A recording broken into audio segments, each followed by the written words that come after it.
Welcome to study point 95 में स्वागत है आप सभी लोगों का यूपीपीसीएस टेस्ट सीरीज़ के इस प्रोग्राम में। देखिए यहाँ पर हम लोग इस यूपीपीसीएस टेस्ट सीरीज़ के प्रोग्राम में जो है विभिन्न कोचिंग सेंटरों के जो टेस्ट पेपर हैं उनको लगा रहे हैं। इसमें अभी तक हम लोगों ने ध्येय आईएएस कोचिंग के 6 टेस्ट पेपर लगा चुके हैं और जो दृष्टि आईएएस कोचिंग है उसके हम लोग 4 लगा चुके हैं। आज हम लोग दृष्टि आईएएस कोचिंग का 5वां सेट लगाएंगे।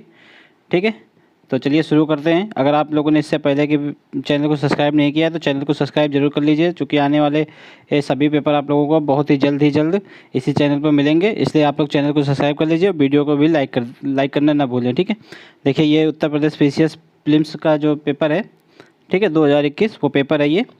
और इसमें हम लोग सेट नंबर 5 दृष्टि का सेट नंबर 5 कर रहे हैं। ये देखिए ये जीएस का सेट है। ठीक है, इसमें जो है दोनों लैंग्वेज में ये पेपर है, हिंदी और इंग्लिश में। जिसको अगर हिंदी, हम यहाँ पर हिंदी में आप लोगों को बताएंगे। अगर आप लोगों को हिंदी में कोई भी तकलीफ़ होती है तो आप लोग इधर इंग्लिश में देख सकते हैं। ठीक है, चलिए शुरू करते हैं। पहला क्वेश्चन है कि विश्व पर्यावरण दिवस 2020 की थीम क्या थी। तो ऑप्शन है सतत विकास, जैव विविधता, प्रकृति के लिए समय और धरती माता के साथ रक्षा। ठीक है, सॉरी, धरती माता की रक्षा करना। तो देखिए इसमें राइट आंसर क्या हो जाएगा। तो जब ये 2020 का था, देखिए इस समय पर्यावरण दिवस जो है 2021 का भी मनाया जा चुका है। 2021 की थीम क्या है, तो इकोसिस्टम रिस्टोरेशन इसकी थीम है।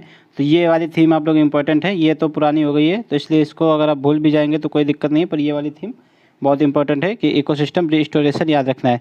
लेकिन 2020 की थी वो क्या थी, तो बायोडाइवर्सिटी थी, जैव विविधता थी। ठीक है, यहाँ पर ये वाली थीम इंपॉर्टेंट है, तो ये आप लोग याद रखना है। ठीक है, इकोसिस्टम रिस्टोरेशन इसकी थीम है 2021 के विश्व पर्यावरण दिवस की। ठीक है, 5 जून को जो मनाया जाता है, 5 जून को विश्व पर्यावरण दिवस मनाया जाता है। बढ़ते नेक्स्ट है, निम्नलिखित में से किस राज्य सरकार ने भारत का पहला ऑनलाइन अपशिष्ट विनियमन मंच लॉन्च किया है। तो ये किसने किया है। ऑप्शन है उत्तर प्रदेश, मणिपुर, महाराष्ट्र या आंध्र प्रदेश। तो देखिए ये हाल ही में आंध्र प्रदेश द्वारा यह प्लेटफॉर्म लॉन्च किया गया है। ठीक है, बढ़ते नेक्स्ट है, सूची 1 को सूची 2 से यहाँ पर सम्मिलित करना है। देखिए ये पक्षी अभ्यारण्य है और ये जिले हैं। ये देखिए यूपी स्पेशल का क्वेश्चन है। तो आप लोगों सबको पता है कि जैसे सूर सरोवर कहाँ है, तो ये आगरा में है। तो जैसे बी का आप तीसरा मिलाएंगे तो option B is right answer हो जाएगा इसका। और यहाँ पर देख लेते हैं ओखला कहाँ है, गौतम बुद्ध नगर में है। ठीक है, समन कहाँ है, तो समन मैनपुरी में है। और लाख बहोशी कहाँ है, तो ये कन्नौज में है। ठीक है, बढ़ते नेक्स्ट, इसका जो है आंसर बी होगा। बढ़ते नेक्स्ट है जो ब्लू फ्लैग समुद्र तटों के संदर्भ में है, तो ये इसको पढ़ते हैं। देखिए इन्हें विश्व का सबसे स्वच्छ समुद्र तट माना जाता है। तो ये बिल्कुल सही है। जो विश्व के जो सबसे स्वच्छ तट होते हैं उन्हीं को यह टैग मिलता है, ब्लू फ्लैग तट। नेक्स्ट है अक्टूबर 2020 में भारत एकल प्रयास में जो है 8 समुद्र तटों को ब्लू फ्लैग प्रमाणन मतलब प्राप्त करने वाला विश्व का पहला देश बन गया है। ये भी बिल्कुल सही है। तो ये विश्व का पहला देश है भारत, जिसको ये 8 मतलब समुद्र तटों का ब्लू फ्लैग मिला है। नेक्स्ट है भारत विश्व का एकमात्र देश है जिसके पास ब्लू फ्लैग समुद्र तट है। तो ये गलत है, एकमात्र नहीं है, और भी देश हैं। ठीक है, फ्रांस वगैरह भी हैं। नेक्स्ट है कि ब्लू फ्लैग तट प्रमाणन जो है ग्लोबल ग्रीन ग्रोथ इंस्टीट्यूट द्वारा प्रदान किया जाता है। ये भी गलत है। तो ये जो है फाउंडेशन ऑफ इन्वायरमेंटल एक्सचेंज द्वारा किया जाता है। ठीक है, तो ये भी गलत हो गया। राइट क्या हो गया इसका, 1 और 2 इसका सही है। नेक्स्ट है जो बीटा जैव विविधता के संदर्भ में यहाँ पर बताना है क्या, कौन सा कथन सही है। देखिए यहाँ पर जैव विविधता के संदर्भ में तीन मतलब वो होते हैं। यहाँ पर क्या क्या होते हैं, एक अल्फ़ा होता है, अल्फ़ा बायोडाइवर्सिटी, और बीटा बायोडाइवर्सिटी और गामा डाइवर्सिटी। अल्फ़ा में जैसे मान लीजिए कोई एक निश्चित क्षेत्र है, तो उसी के अंदर जो जीव जंतु होते हैं तो उनका जो अध्ययन किया जाता है तो अल्फ़ा डाइवर्सिटी के अंतर्गत किया जाता है। और अगर मान लीजिए इसी तरह के 2 क्षेत्र हैं और इनके मध्य अगर इनका तुलनात्मक अध्ययन किया जाएगा तो वो किस में किया जाएगा, बीटा डाइवर्सिटी क्षेत्र के अंतर्गत किया जाएगा। अगर इसी तरह के मान लीजिए और भी क्षेत्र हैं तो अगर समग्र सबका अध्ययन करना है तो ये किसके अंतर्गत किया जाएगा, तो ये गामा डाइवर्सिटी के अंतर्गत किया जाएगा। तो यहाँ पर बीटा पूछा गया है, यानी कि किन्हीं 2 क्षेत्रों के मध्य अध्ययन करना, तो गामा डाइवर्सिटी हो जाएगा। तो देखिए एक पारिस्थितिकी तंत्र के अंदर प्रजातियों का अध्ययन, प्रजातियों की संख्या का अध्ययन, या फिर मान सकते हैं तो इनको, ये तो अल्फा हो गया। विभिन्न पारिस्थितिकी तंत्रों के अंदर प्रजातियों का अध्ययन, तो ये वाला अभी बताते हैं। अगर यहाँ पर विभिन्न की जगह 2 लिखा होता तो ये बीटा हो जाता। किसी स्थल पर प्रजातियों का अनुपात तो ये नहीं होगा, किसी स्थल पर नहीं होगा। किसी क्षेत्र के अंदर विभिन्न पारिस्थितिकी तंत्रों के बीच प्रजातियों मतलब प्रजाति विविधता, तो किसी क्षेत्र के अंदर जो भी मैंने बताया विभिन्न बायोडाइवर्सिटी, ये पूरा एक क्षेत्र बन गया इनके अंदर, तो ये क्या होता है, ये गामा होती है। ठीक है, ये यहाँ पे ये राइट आंसर हो जाएगा इसका बी वाला। ठीक है, विभिन्न पारिस्थितिकी तंत्रों के अंदर प्रजातियों का मतलब प्रजातियों की संख्या का अध्ययन करना। विभिन्न मतलब यहाँ पर 2 से। ठीक है, बातें नेक्स्ट है यहाँ पर कथन कारण टाइप का क्वेश्चन है। देखिए पहला है कि जैव विविधता की क्षति ने पारिस्थितिकी तंत्र की संरचना और उचित कार्य पद्धति को खतरे में डाल दिया है, तो ये बिल्कुल सही है। ठीक है, नेक्स्ट है पारिस्थितिकी तंत्र और जैव विविधता की क्षति से जुड़े तनावों के साथ अनुकूलन करने में सक्षम नहीं होते हैं, तो ये गलत है। तो जो पारिस्थितिकी तंत्र होता है, अगर उसमें चाहे जितनी भी क्षति हो जाए पर वो अपने आप को अनुकूलित करने की मतलब पूरा प्रयास करता है। यदि क्षति ही इतनी ज़्यादा हो जाती है कि जो इकोसिस्टम होता है वो अनुकूलित नहीं कर पाता है, तो उसी से जो है क्लाइमेट चेंज होता है या फिर इन्वायरमेंटल चेंज होने लगते हैं, तो ये गलत हो जाएगा। यहाँ पर क्षति सक्षम नहीं है तो ये गलत है, वो सक्षम है, वो करने की पूरी कोशिश जो है इकोसिस्टम अपने आप को रिस्टोर करने की पूरी कोशिश करता है, तो यहाँ पर ये गलत हो जाएगा। इसका राइट आंसर क्या हो जाएगा, सी हो जाएगा। ठीक है, ए सत्य है और आर असत्य है। नेक्स्ट है global climate change alliance plus. ठीक है, शॉर्टकट में GCCA+ किसकी पहल है, तो ऑप्शन है दक्षिण एशियाई क्षेत्रीय सहयोग संगठन, दक्षिण पूर्व एशियाई देशों का संगठन, या यूरोपीय संघ या संघाई सहयोग संगठन। तो ये देखिए ये यूरोपीय संघ का एक पहल है। इसमें किया क्या जाता है कि जो क्लाइमेट चेंज हो रहा है इसके प्रति जो ज़्यादा संवेदनशील देश हैं तो उनके मदद के लिए यह संगठन बनाया गया है। ये 2008 में बनाया गया था। ठीक है, यूरोपीय संघ के द्वारा। तो इसका राइट आंसर क्या हो जाएगा, सी। बढ़ते नेक्स्ट है निम्नलिखित अभिसमय और सम्मेलनों को उनके अंगीकार किए गए कालक्रम के अनुसार व्यवस्थित करना है। मतलब ये कब अडॉप्ट किए गए थे, कब अपनाए गए थे, तो देखिए ओजोन संरक्षण पर वियना कन्वेंशन तो यह 1985 में अपनाया गया था, वियना कन्वेंशन। उसके पश्चात मॉन्ट्रियल प्रोटोकॉल आया था 1987 में, तो यहाँ पर मॉन्ट्रियल प्रोटोकॉल के बारे में तो नहीं पूछा गया है, तो इसको हम लोग हटा देते हैं। नेक्स्ट है जैव विविधता पर संयुक्त राष्ट्र सम्मेलन यानी कि UNCBD, ये अपनाया गया था 1993 में। ठीक है, संयुक्त राष्ट्र मरुस्थलीकरण रोकथाम कन्वेंशन तो यह 1994 में, और प्रवासी पक्षियों का कन्वेंशन जो है जिसको शॉर्टकट में CMS बोलते हैं, तो यह 1979 में अपनाया गया था। तो राइट आंसर क्या हो जाएगा, पहले ये आ जाएगा चौथा। ठीक है, 4 के बाद आएगा 1, फिर 2 और 3, 4 1 2 3 किसमें, ए नंबर में। ठीक है, बढ़ते नेक्स्ट है निम्नलिखित में से किस प्रजाति को पारिस्थितिकी आतंकवादी कहा गया है, तो किसको कहा गया है, ऑप्शन है यूकेलिप्टिस, अर्दू, गुलमोहर या बबूल। तो देखिए यहाँ पर यूकेलिप्टिस को ठीक है इकोलॉजिकल टेररिस्ट घोषित किया गया है, क्योंकि ये जो है ज़मीन का वाटर बहुत तेज़ी से खींचता है यूकेलिप्टिस का पेड़, इसलिए इसको पारिस्थितिकी आतंकवादी कहा गया है। ठीक है, बढ़ते नेक्स्ट है जैविक घटकों को एक दूसरे तथा उनके पर्यावरण के बीच अंतर संबंधों के वैज्ञानिक अध्ययन को क्या कहा जाता है। जैविक घटक जैसे कि कार्बनिक घटक हो गए या जीव हो गए या फिर वायु, ये सब इनके सबके अध्ययन को क्या कहा जाता है, तो ऑप्शन देखिए इकोसिस्टम डाइवर्सिटी, इकोलॉजी या फिर नन ऑफ दीज अबव, तो ये इकोलॉजी कहा जाता है। ठीक है, पारिस्थितिकी कहा जाएगा इसको, राइट आंसर हो जाएगा सी। नेक्स्ट निम्नलिखित में से कौन mother Teresa memorial award for social justice 2020 के विजेता में शामिल नहीं है, तो ऑप्शन है Sanjay Pandey, doctor Anthony Fauci, next है के सेल्जा या फिर डगलस स्टुअर्ट। तो राइट आंसर डगलस स्टुअर्ट देखिए इसमें शामिल नहीं थे, बाकी ये तीनों को मिला था। ठीक है, बढ़ते नेक्स्ट है हाल ही में जो है रिसा शब्द समाचारों में रहा है, तो इसका क्या अर्थ है रिसा का, तो ऑप्शन है बृहस्पति के अन्वेषण के लिए इसरो का मिशन है, ये केंद्रीय क्षेत्र की एक योजना है या फिर गेहूं की नई किस्म है या फिर एक पारंपरिक पोशाक है, तो ये राइट आंसर यही है, एक पारंपरिक पोशाक है। यह देखिए रिसा एक त्रिपुरा की एक पारंपरिक पोशाक है। ये होता क्या है, यह जैसे कि दुपट्टा होता है या फिर साल कह सकते हैं, तो यह मतलब उसी तरह का एक कपड़ा होता है जिसको सर पे बांधते हैं या फिर कंधे पे डालकर भी चलते हैं, तो यह पारंपरिक पोशाक है कहाँ की, त्रिपुरा की। तो राइट आंसर क्या हो जाएगा, डी। बढ़ते नेक्स्ट है यहाँ पे सुमेलित करना है, तो देखिए भारतीय मतलब कौन सा सही सुमेलित नहीं ये पहचानना है, तो भारतीय थल सेना दिवस 15 जनवरी को मनाया जाता है, बिल्कुल सही है। विश्व ब्रेल दिवस या 2 जनवरी को, यह गलत है। विश्व ब्रेल दिवस जो है 4 जनवरी को मनाया जाता है। ठीक है, तो यही गलत है, राइट आंसर बी है। बाकी देखिए सारे सही हैं। विश्व हिंदी दिवस 10 जनवरी को, बिल्कुल सही है। ठीक है, राष्ट्रीय पर्यटन दिवस 25 जनवरी को, ये भी सही है।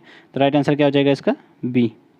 बढ़ते नेक्स्ट है निम्नलिखित में से किसने 22 जनवरी 2021 को श्रम शक्ति पोर्टल लॉन्च किया है। तो देखिए श्रम शक्ति पोर्टल, ऑप्शन है अल्पसंख्यक कार्य मंत्रालय द्वारा, या जनजातीय कार्य मंत्रालय द्वारा, या रेल मंत्रालय, या फिर युवा कार्य एवं खेल मंत्रालय। तो देखिए यह जनजातीय कार्य मंत्रालय द्वारा श्रम शक्ति पोर्टल लॉन्च किया गया है। इसमें जितने भी प्रवासी मजदूर होते हैं तो उनके जो प्रवास की जो भी डेटा होता है प्रवास का, कि कहाँ पर प्रवास किया, किस क्षेत्र से प्रवास किया, तो ये सारा डेटा इसमें रखा जाएगा श्रम शक्ति पोर्टल में। राइट आंसर क्या हो गया इसका? बी। बढ़ते नेक्स्ट है, देखिए कायाकल्प पुरस्कार के संदर्भ में देखना है। तो यह पुरस्कार जो है स्वास्थ्य एवं परिवार कल्याण मंत्रालय द्वारा प्रदान किया जाता है, ये बिल्कुल सही है। ठीक है, एम्स भोपाल स्वच्छता में 20 श्रेणी के सर्वश्रेष्ठ केंद्रीय सरकारी अस्पताल होने के लिए कायाकल्प पुरस्कार दिया गया है। तो ये देखिए यहाँ गलत है, एम्स भोपाल को यह पुरस्कार नहीं मिला है, यह पुरस्कार एम्स भुवनेश्वर को मिला है। ठीक है, तो राइट आंसर क्या हो जाएगा इसका? ये गलत हो गया। राइट आंसर केवल एक है, तो राइट आंसर ए हो जाएगा। बढ़ते नेक्स्ट है, ट्री ट्रांसप्लांटेशन पॉलिसी पारित करने वाला देश का पहला राज्य या केंद्र शासित प्रदेश कौन सा है? ऑप्शन है मध्य प्रदेश, सिक्किम, तेलंगाना या दिल्ली। तो इसका राइट आंसर देखिए ट्री ट्रांसप्लांटेशन पॉलिसी जो है दिल्ली द्वारा पारित की गई है ये पॉलिसी। इसमें होगा क्या कि मान लो अगर कोई भी प्रोजेक्ट कहीं पर लगाना है, कोई भी प्रोजेक्ट के लिए जो भी पेड़ काटे जाते हैं, तो जो पेड़ों काटे जाएंगे उन पेड़ों का 80% लगाना ज़रूरी है। ठीक है, 80% नए पेड़ों को लगाना जरूरी है, और उन 80% में भी 80% का जीवित रहना भी जरूरी है। ठीक है, तो यह उस संस्था का संस्था का उत्तरदायित्व होगा कि 80% प्राण लगाएं, उनमें से 80% जीवित भी रहें। ठीक है, तो बढ़ते हैं नेक्स्ट। तो ये इसका ऑप्शन हो जाएगा दिल्ली। नेक्स्ट है, किस राज्य ने राजकीय और राष्ट्रीय राजमार्गों के किनारे हर्बल सड़कों के विकास की घोषणा की है? तो हर्बल सड़क बनाने की घोषणा किसने की है? ऑप्शन है अरुणाचल प्रदेश, झारखंड, कर्नाटक या फिर इनमें से कोई नहीं। तो इसका राइट आंसर इनमें से कोई नहीं। देखिए हर्बल सड़क बनाने की घोषणा हाल ही में यूपी गवर्नमेंट के द्वारा की गई थी। ठीक है, बढ़ते हैं नेक्स्ट है यहाँ पर देखिए कथन करना टाइप का क्वेश्चन है। कथन है कि मॉन्ट्रियल प्रोटोकॉल में दिए गए किगाली संशोधन का उद्देश्य अगले 30 वर्षों में हाइड्रोफ्लोरोकार्बन्स के उपयोग को चरणबद्ध रूप से समाप्त करना है। तो ये बिल्कुल सही है। देखिए हाइड्रोफ्लोरोकार्बन जो है, जो मॉन्ट्रियल प्रोटोकॉल किसके लिए था? मॉन्ट्रियल प्रोटोकॉल देखिए अभी बताया था हमने ऊपर, 1987 में आया था मॉन्ट्रियल प्रोटोकॉल, और यह जो है ओजोन परत के संरक्षण के लिए मॉन्ट्रियल प्रोटोकॉल आया था। फिर इसी जब सर्वप्रथम क्लोरोफ्लोरोकार्बन की बात की गई थी कम करने के, लेकिन देखा गया बाद में और भी जो गैसें हैं उनको भी कम करना ज़रूरी है। तो उसके बाद किगाली समझौता हुआ, इसमें हाइड्रोफ्लोरोकार्बन्स को चरणबद्ध रूप से समाप्त करने की बात कही गई है। तो ये बिल्कुल सही है। नेक्स्ट है, हाइड्रोफ्लोरोकार्बन्स न केवल ओजोन को छेड़ कर रहे हैं बल्कि यह उच्च ग्लोबल वार्मिंग क्षमता भी रखते हैं। तो ये बिल्कुल सही है। ठीक है, ये उच्च ग्लोबल वार्मिंग क्षमता भी रखते हैं। तो यहाँ पर ये ओजोन को भी संरक्षित करते हैं, तो ये क्षरण करते हैं। तो ये क्या हो गया, इसका कारण भी सही है और कथन भी सही है। तो और कारण जो है कथन की अभिपुष्टि भी कर रहा है। तो इसका राइट आंसर ए हो जाएगा। देखिए यहाँ पर दृष्टि ने इसका राइट आंसर क्या दे रखा, इसको गलत मान रखा है। उसने ये कहा है कि यह ओजोन के संरक्षण ओजोन के क्षीणता के लिए उत्तरदायी नहीं है, लेकिन ये ओजोन की क्षीणता के लिए उत्तरदायी होता है। तो यहाँ पर ये दोनों सही हो जाएगा। ठीक है, आप लोग इसको देख लीजिएगा, अगर गलत हो कहीं पर तो आप कमेंट में बताइएगा। ठीक है, नेक्स्ट है, निम्नलिखित में से कौन सा मेघ ओजोन क्षरण से संबंधित है? तो ऑप्शन है निशादीप्त मेघ, या ध्रुवीय समताप मंडली मेघ, या कपाशी वर्षा मेघ, या स्त्री कपासी मेघ। तो इसका राइट आंसर क्या हो जाएगा? ध्रुवीय समतापी मेघ। ठीक है, समताप मंडली मेघ। राइट आंसर क्या हो जाएगा इसका? बी। बढ़ते नेक्स्ट है, पर्यावरण के संदर्भ में निम्नलिखित कथनों में से कौन सा सही है? देखिए हम यहाँ पर आप लोगों को जल्दी बता रहे हैं। आप लोग जब क्वेश्चन बनाइएगा तो वीडियो को पॉज करके बनाइएगा, और आप लोग चैनल को सब्सक्राइब जरूर कर लीजिए। ठीक है, बढ़ते नेक्स्ट है, पर्यावरण के संदर्भ में निम्नलिखित कथनों में से कौन सा सही है? तो ये देखना, पर्यावरण किसी जीव के चारों ओर के सभी जैविक और अजैविक अवयव, प्रभाव और घटनाओं का सम्मिश्रण है। तो ये बिल्कुल सही है। ठीक है, नेक्स्ट है, भारत में पर्यावरण संरक्षण अधिनियम जो है वर्ष 1980 में पारित किया गया था। तो ये गलत है, 1980 में नहीं है, 1986 में 1986 में पारित किया गया था। तो राइट आंसर क्या हो जाएगा इसका? केवल ए। ठीक है, बढ़ते नेक्स्ट है, 2 या 2 से अधिक विविध पारिस्थितिकी तंत्रों के मध्य संक्रमण क्षेत्र को क्या कहते हैं? तो इकोफेन, या फिर बायोम, या फिर अमेल्सेलिज्म, या फिर इकोस्टोन। तो इसको इकोस्टोन बोलते हैं। देखिए यहाँ पर 2 पारिस्थितिकी तंत्र है, मान लीजिए यह पारिस्थितिकी तंत्र हो गया मान लीजिए वाटर का, और ये हो गया स्थल का। जहाँ पर भी ये स्थल और वाटर कहाँ पे मिलते हैं? तो किसी भी तट पर आगे मिलते हैं।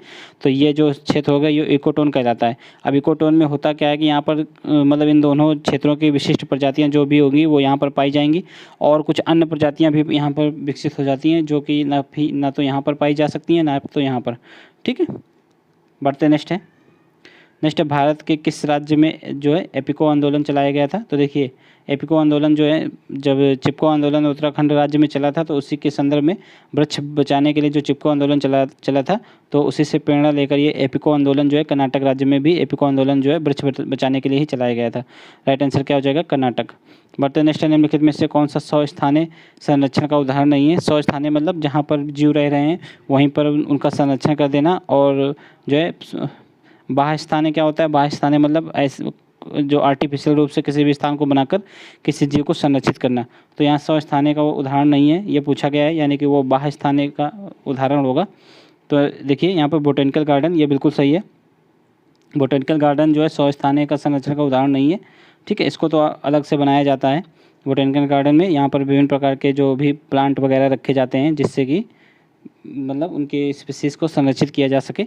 जो संरक्षित वन होते हैं, ये तो देखिए ये तो 100 स्थानीय का एग्जाम्पल है, बायोस्फीयर रिजर्व ये भी, और नेशनल पार्क ये भी जो है 100 स्थानीय का एग्जाम्पल है। इसके अलावा देखिए बाह्य स्थानीय का जो बोटेनिकल गार्डन हो गया, जो भी जीन बैंक बनते हैं, मान लीजिए जीन बैंक, जू जो बनता है, जू में चिड़ियाघर, तो ये सारे जो होते हैं ये सब बाह्य स्थानीय के एग्जाम्पल हैं, ठीक है।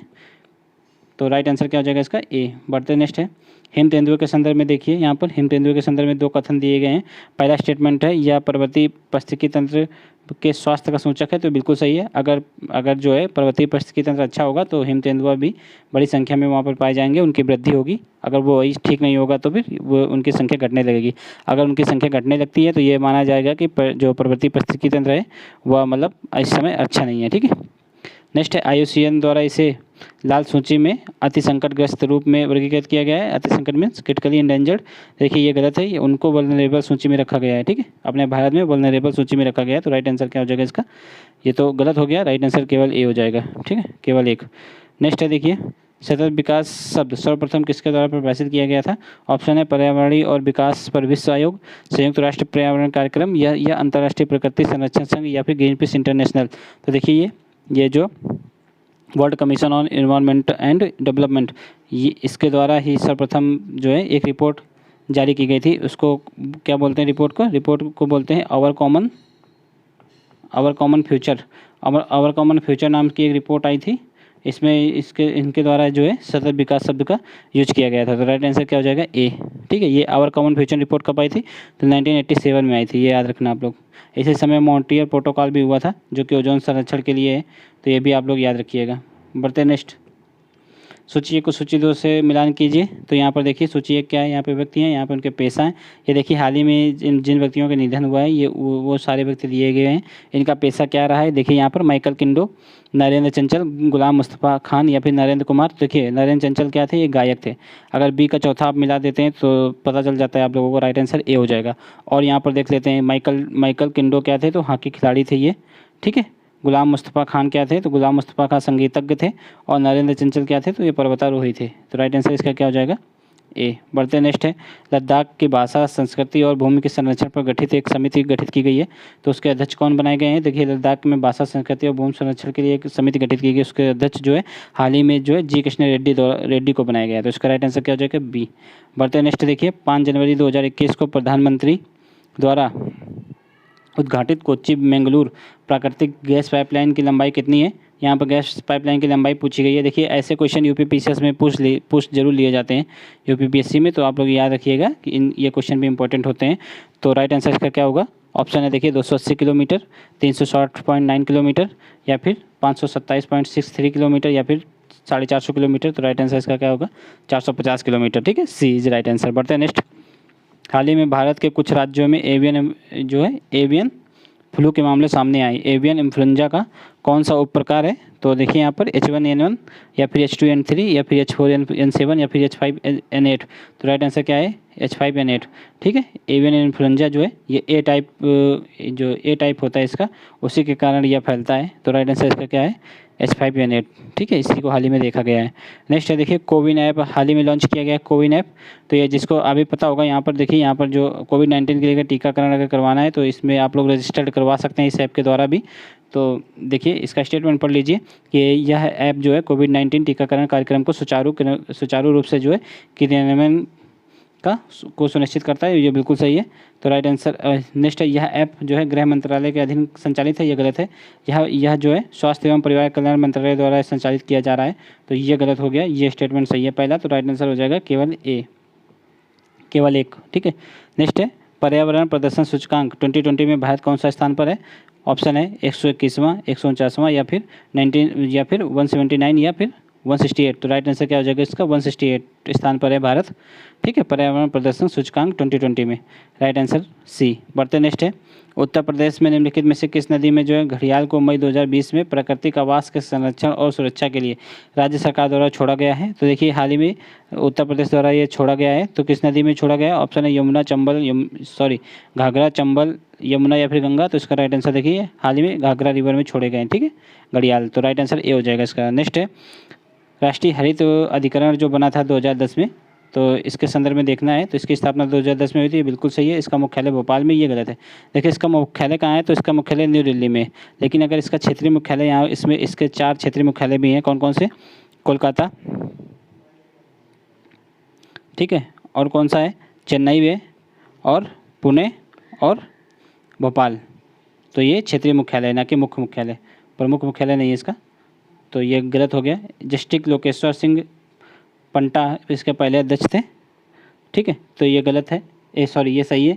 नेक्स्ट है, यह प्राकृतिक न्याय के सिद्धांत पर आधारित है, ठीक है, तो ये भी सही है। तो राइट आंसर क्या हो जाएगा? इसमें 2 नहीं होगा, बस बाकी 2 को हटा दीजिए आप अगर, तो 2 इसमें, 2 इसमें, 2 इसमें भी है, ये तीनों गलत हो जाएंगे। राइट आंसर क्या हो जाएगा? बी। बढ़ते नेक्स्ट है, निम्नलिखित में से कौन सा ओजोन क्षयकारी पदार्थ है? ऑप्शन है हाइड्रोफ्लोरोक्लोरोकार्बन, मिथाइल क्लोरोफार्म, या फिर हैलोन, या फिर मिथाइल ब्रोमाइड। तो देखिए सभी जो हैं ओजोन को क्षयकारी पदार्थ हैं, ओजोन को क्षरण करने वाले पदार्थ हैं। तो राइट आंसर इसका डी हो जाएगा। बढ़ते नेक्स्ट देखिए, नेक्स्ट है, अर्थ आवर आयोजित किया जाता है, तो किसके द्वारा अर्थ आवर आयोजित किया जाता है? तो क्लाइमेट एक्शन नेटवर्क के द्वारा, या फिर WWF के द्वारा, या फिर कंजर्वेशन इंटरनेशनल द्वारा, या फिर यूनेप के द्वारा। तो देखिए इसका राइट आंसर क्या है? WWF के द्वारा ये अर्थ आवर जो है आयोजित किया जाता है। ये सिम्बॉलिक रूप से इस दिन किया जाता है, जो स्थानीय टाइम होता है, जिस भी देश का स्थानीय टाइम होता है, तो ये शाम को 8:30 से 9:30 बजे के बीच में जो है, जो अनयूज लाइटें हैं उनको बंद कर दिया जाता है, ठीक है, जो ज़्यादा एसेंशियल लाइटें नहीं हैं उनको बंद करके सिंबॉलिक रूप से या मतलब प्रदर्शित करने की कोशिश की जाती है कि पर्यावरण संरक्षण की दिशा में लोगों को मतलब जागरूक करने के लिए यह मनाया जाता है, ठीक है। बढ़ते नेक्स्ट है, सूची 1 को सूची 2 से मिलान करना है यहाँ पर, तो देखते हैं। सूची 1 है कि वन्यजीव अपराध नियंत्रण ब्यूरो, तो यहाँ पर देखिए, यहाँ पर सूची मिलाना है, ठीक है। नेक्स्ट है, देखिए यहाँ पर वन्यजीव अपराध नियंत्रण ब्यूरो कब स्थापित किया गया था? तो ये 2007 में। राष्ट्रीय गंगा नदी बेसिन प्राधिकरण, ये 2009 में। तो अगर आप इसी को मिला लीजिए, पहले का दूसरा, दूसरे का चौथा, तो देखिए इसी में मात्र, तो राइट आंसर ए हो जाएगा, ठीक है। आगे और मैच कर लेते हैं कि भारतीय पशु कल्याण बोर्ड, यह जो है 1962 में, और भारतीय वन्यजीव wild life trust of India, यह 1998 में बना था, ठीक है। नेक्स्ट है, निम्नलिखित में से कौन सा युग्म सुमेलित नहीं है? यहाँ पर देखिए वन्यजीव अभ्यारण्य है, यहाँ पर जिला है, तो देखिए कौन सा सुमेलित नहीं है वो पहचानना है। तो विजय सागर वन्यजीव अभ्यारण्य महोबा में, ये बिल्कुल सही है। पटना वन्यजीव अभ्यारण्य एटा जिला में, ये भी सही है। पार्वती रंगा गोंडा में, ये भी सही है। सुहागी वर्गा बांदा में, ये गलत है। ये कहाँ पे है सुहागी वर्गा? तो महाराजगंज में है, ठीक है। तो राइट आंसर क्या हो जाएगा इसका? डी, चूँकि इसमें गलत पहचानना है। नेक्स्ट देखिए, कम्पैक्ट सुधार तकनीकी किससे जुड़ी है? ऑप्शन है तो विसल्फीकरण, डिसल्फ्यूरिजेशन, या फिर वाटर प्यूरिफिकेशन, या फिर HCNG, या फिर इलेक्ट्रिक व्हीकल्स। तो ये HCNG से संबंधित है, देखिए, ठीक है, कम्पैक्ट सुधार तकनीकी। तो ये होता क्या है इसमें? यह एक ईंधन है जो कि स्वच्छ ईंधन है, ठीक है। तो राइट आंसर इसका क्या हो जाएगा? सी। बढ़ते नेक्स्ट देखिए, जो रंग रोगन विलायक तथा कोडिंग निम्नलिखित में से किस मतलब प्रदूषक के स्रोत हैं? ऑप्शन है वाष्पशील कार्बनिक यौगिक, या NOx, या फिर ओजोन, या फिर मेथिलीन ब्लू। तो देखिए यह जो वाष्पशील कार्बनिक यौगिक होते हैं, ठीक है, और उनके प्रदूषक का मुख्य स्रोत है, ठीक है। साथ ही साथ ये जो एयर पोल्यूशन होता है उसका भी मुख्य स्रोत है, जो भी कड़ी प्रदूषण होते हैं जैसे धूल कण, उनका भी मुख्य स्रोत यही होते हैं, ठीक है। तो राइट आंसर क्या हो जाएगा इसका? ए हो जाएगा। पढ़ते नेक्स्ट है, कैराकल, जिसको जंगली बिल्ली भी बोलते हैं, इसके कथन में देखिए, तो सिंधु घाटी सभ्यता के समय भी कैराकल जीवाश्म पाए गए हैं, तो ये बिल्कुल सही है। देखिए, इसे राष्ट्रीय वन्यजीव बोर्ड द्वारा जब भारत में गंभीर रूप से लुप्त प्राय प्रजाति की सूची में शामिल किया गया है, तो ये भी बिल्कुल सही है, ठीक है। राइट आंसर इसका क्या हो जाएगा? सी।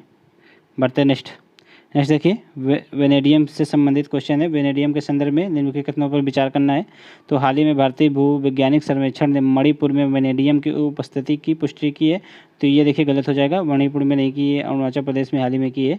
तो इसका ये तो गलत हो गया पहला स्टेटमेंट। सेकेंड है वेनेडियम जो है इस्पात और टाइटेनियम को मजबूती प्रदान करने के लिए उपयोगी है। तो ये बिल्कुल सही है, इस्पात और टाइटेनियम में इसको मिक्स किया जाता है जिससे कि इसमें ज़्यादा मजबूती आ सके। तो इसका राइट आंसर केवल 2 हो जाएगा, बी।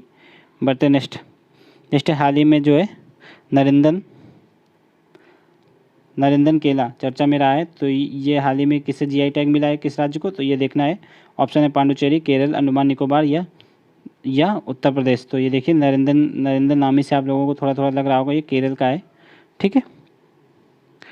नेंद्रन बनाना नाम है इसका, नरेंद्रन नहीं, सॉरी, नेंद्रन बनाना है। तो राइट आंसर क्या हो जाएगा इसका, केरल। बढ़ते नेक्स्ट है भारत ने निम्नलिखित देशों में से किसके साथ निर्दिष्ट कुशल कामगार जो है प्रणाली के संचालन के लिए एक सहभागिता ज्ञापन पर हस्ताक्षर किए हैं। ऑप्शन है ऑस्ट्रेलिया, यूएसए, जापान या फिर बांग्लादेश। तो देखिए ये हाल ही में, देखिए इसका इंग्लिश क्या होता है, मतलब जो स्पेसिफिक होते हैं, स्पेसिफाइड स्किल्ड वर्कर। तो इसका राइट आंसर क्या होगा, तो ये जापान होगा। इसके भारत ने जो है जापान के साथ यह समझौता किया है हाल ही में। नेक्स्ट है निम्नलिखित में से कौन सा संगठन जो है वर्ल्ड इकोनॉमिक आउटलुक प्रकाशित करता है। ऑप्शन है IMF, WTO, EU या फिर अंकटाक। तो देखिए ये कौन करता है, तो ये IMF करता है जो है वर्ल्ड इकोनॉमिक आउटलुक। तो इसके द्वारा जो है जो भी वर्ल्ड की इकोनॉमी होती है उसमें कितना ग्रोथ होता है ये सब बताया जाता है। तो इसके द्वारा जो है वर्ल्ड इकोनॉमिक ग्रोथ रेट 2021 के संदर्भ में देखा गया।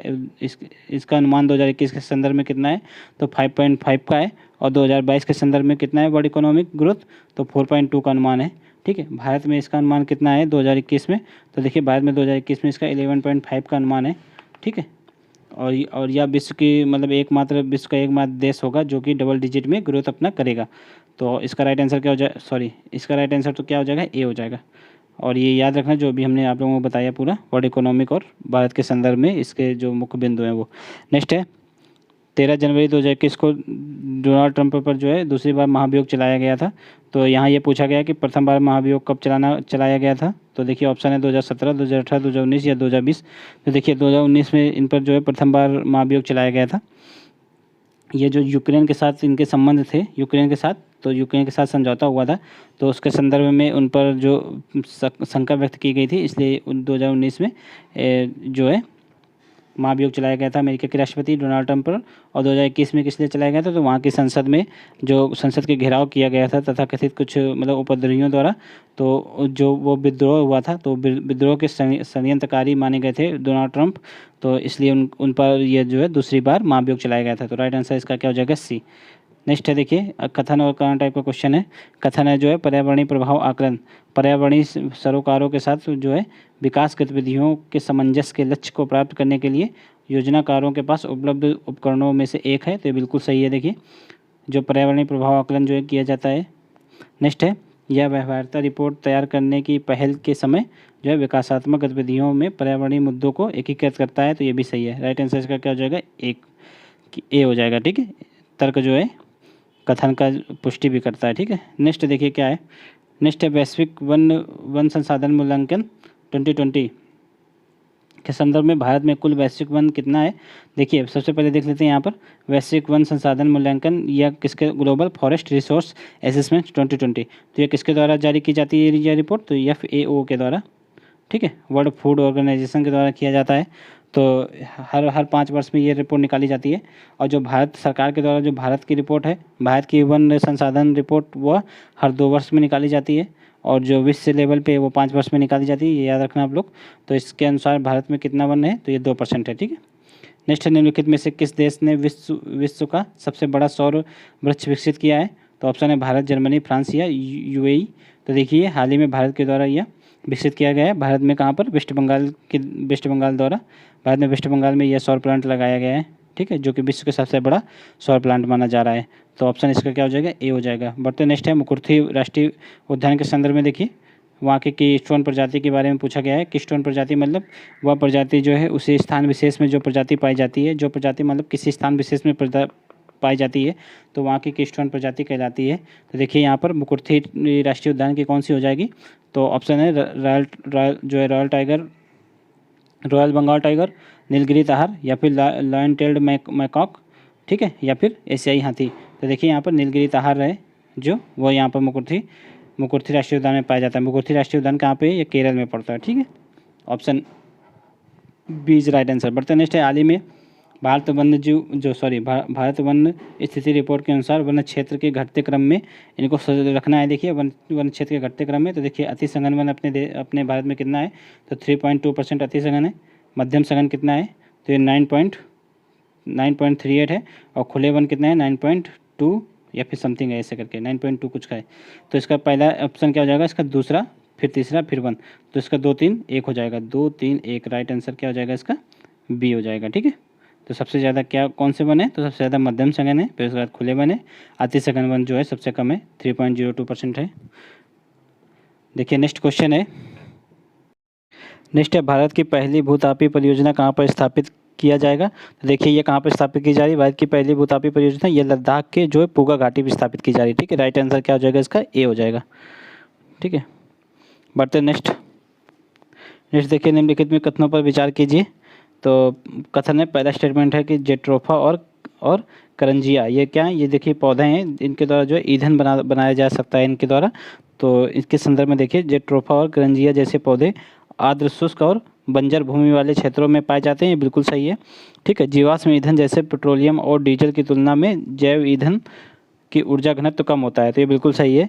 अगर चूँकि ये जैव ईंधन है, इनके द्वारा जैव ईंधन प्राप्त किया जाता है, अगर इनका ऊर्जा घनत्व अधिक होता तो फिर पेट्रोलियम और डीजल की अपेक्षा इन्हीं को ज़्यादा वरीयता दी जाती। तो इसलिए इनको वरीयता इसलिए नहीं ज़्यादा दी जाती क्योंकि इनका ऊर्जा घनत्व जो है कम है और इनकी जो लागत भी है वो भी हाई है, ठीक है। तो राइट आंसर इसका क्या हो जाएगा, तो ये भी सही है और ये भी सही है, राइट आंसर हो जाएगा, दोनों सही हैं, ठीक है, सी। बढ़ते नेक्स्ट है, सूची 1 को सूची 2 से सम्मिलित करना है। यहाँ पर देख लीजिए अभ्यारण्य है और यहाँ पर जो है स्टेट है। तो देखिए कामलांग वन्यजीव अभ्यारण्य ये कहाँ पे है, तो कामलांग जो है अरुणाचल प्रदेश में है।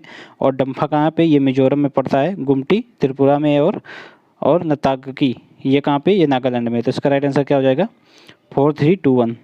देख लेते हैं यहाँ पर 4321 किस में, तो सी में, ठीक है। नेक्स्ट है, देखिए नेक्स्ट है, निम्नलिखित में से कौन सा समुद्री जीव जो है घेघा रोग के उपचार के लिए उपयोगी है। तो देखिए ऑप्शन है प्राणी प्लवक, ठीक है, जू प्लैंकटन या सी ग्रास या सीवीड या फिर कोरल। तो यहाँ पर देखिए सीवीड यहाँ पे हो जाएगा ऑप्शन, इसका राइट आंसर क्या हो जाएगा, समुद्री शैवाल, ठीक है। जो सी एल्गी होती है, सी एल्गी एक एल्गी होती है, उसका नाम क्या है, अगार करके एल्गी होती है, अगर उसको बोलते हैं। इससे जो है आयोडीन प्राप्त किया जाता है, तो इसलिए जो आयोडीन के उपचार मतलब घेघा रोग के उपचार के लिए आयोडीन ही जरूरी होता है, इसलिए इसका आंसर क्या हो जाएगा, बी हो जाएगा, ठीक है। बढ़ते नेक्स्ट है, यदि किसी प्रजाति की आबादी जो है पिछले 10 वर्षों में 70% से अधिक की कमी आई हो तो किस में वर्गीकृत किया जाएगा।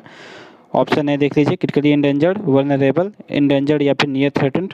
तो देखिए अगर 10 वर्षों में 70% से अधिक कमी आई है तो वो इंडेंजर्ड में उसको किया जाता है, ठीक है, वर्गीकृत। अगर 10 वर्षों में 90% की कमी आ गई है तो वो क्रिटिकली इंडेंजर्ड में, और अगर 10 वर्षों में 50% की कमी आ गई है, 10 वर्षों में यहाँ पर 90% की कमी आएगी, और वल्नरेबल में 10 वर्षों में 50% की कमी आएगी, और इंडेंजर्ड में 10 वर्षों में 70% की कमी आएगी। और जो नियर थ्रेटेंड होते हैं तो इसमें वो जीव रखे जाते हैं जो इन तीनों कैटेगरी में तो शामिल नहीं होते हैं, परंतु निकट भविष्य में उन पर संकट जो है आ सकता है तो वह इसमें शामिल किए जा सकते हैं, इसलिए उनको नियर थ्रेटेंड की श्रेणी में रखे जाते हैं वो जीव। तो इसका राइट आंसर क्या हो जाएगा, डी। बढ़ते नेक्स्ट देखिए, निम्नलिखित में से किसने भारत में डिजिटल भुगतान सूचकांक की शुरुआत की है। ऑप्शन देखिए, ऑप्शन है इसका कॉर्पोरेट कार्य मंत्रालय या फिर भारतीय रिजर्व बैंक या फिर भारतीय राष्ट्रीय भुगतान निगम या फिर नीति आयोग। तो इसका राइट आंसर क्या हो जाएगा, ये आरबीआई द्वारा शुरू किया गया है, इसका राइट आंसर हो जाएगा बी। नेक्स्ट है आयुष्मान जो है आयुष्मान भारत प्रधानमंत्री जन आरोग्य योजना सेहत इसका नाम है। देखिए शॉर्टकट में इसको क्या बोलते हैं, इसको AB PMJAY सेहत स्कीम बोलते हैं। तो यह इसके संदर्भ में देखिए दो कथन है, यह योजना अंडमान निकोबार द्वीप समूह के निवासियों के लिए शुरू की गई है, तो ये गलत है। या जम्मू एंड कश्मीर के निवासियों के द्वारा शुरू की गई यह योजना है। नेक्स्ट योजना के तहत उपचार लाभ केवल सरकारी अस्पतालों तक सीमित है, तो ये भी गलत है। इसमें गवर्नमेंट और जो प्राइवेट होते हैं दोनों हॉस्पिटल शामिल होंगे, और साथ ही साथ यह हॉस्पिटल सिर्फ जम्मू कश्मीर में होंगे, यह मतलब मैंडेटरी नहीं है।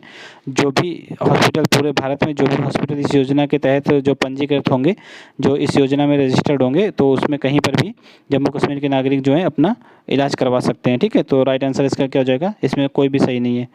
ठीक है, डी हो जाएगा इसका ऑप्शन। बढ़ते हैं नेक्स्ट।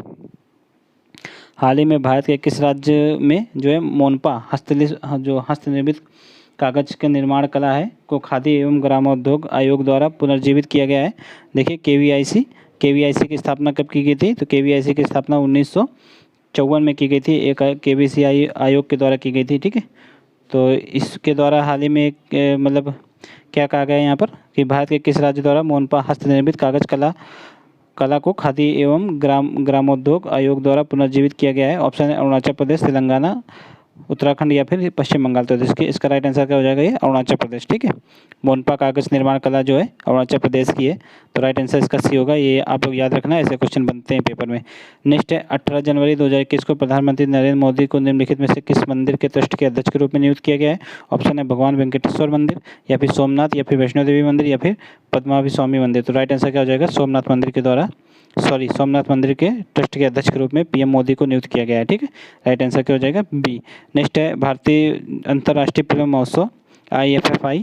ठीक है, इसका कौन सा संस्करण जो है 2021 में गोवा में आयोजित किया गया है। तो ऑप्शन है 48वां, या फिर 49th, 50 या 51। तो क्या हो जाएगा इसका 51वां। ठीक है, 51वां संस्करण हाल ही में गोवा में आयोजित किया गया है। नेक्स्ट क्या है, देखिए ग्लोबल एनवायरमेंटल फैसिलिटी। तो इसके संदर्भ में देख लीजिए आप लोग, वैश्विक पर्यावरण सुविधा।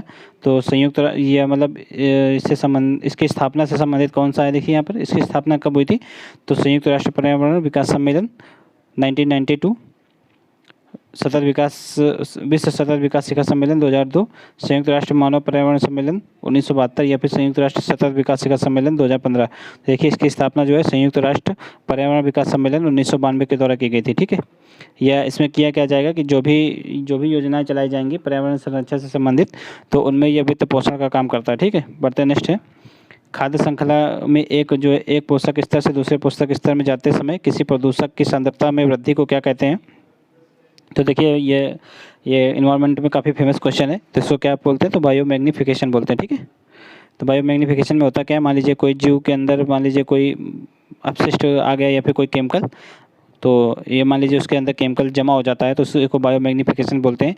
जब इस जीव को कोई बड़ा जीव खाएगा, तो वो भी मान लीजिए इसी तरह के 2 जीव खा लिया उसने, 2 या 3 जीव, तो ये सारे बायोमैग्निफिकेशन इसके अंदर इकट्ठा हो जाएगा, तो ये और बढ़ जाएगा।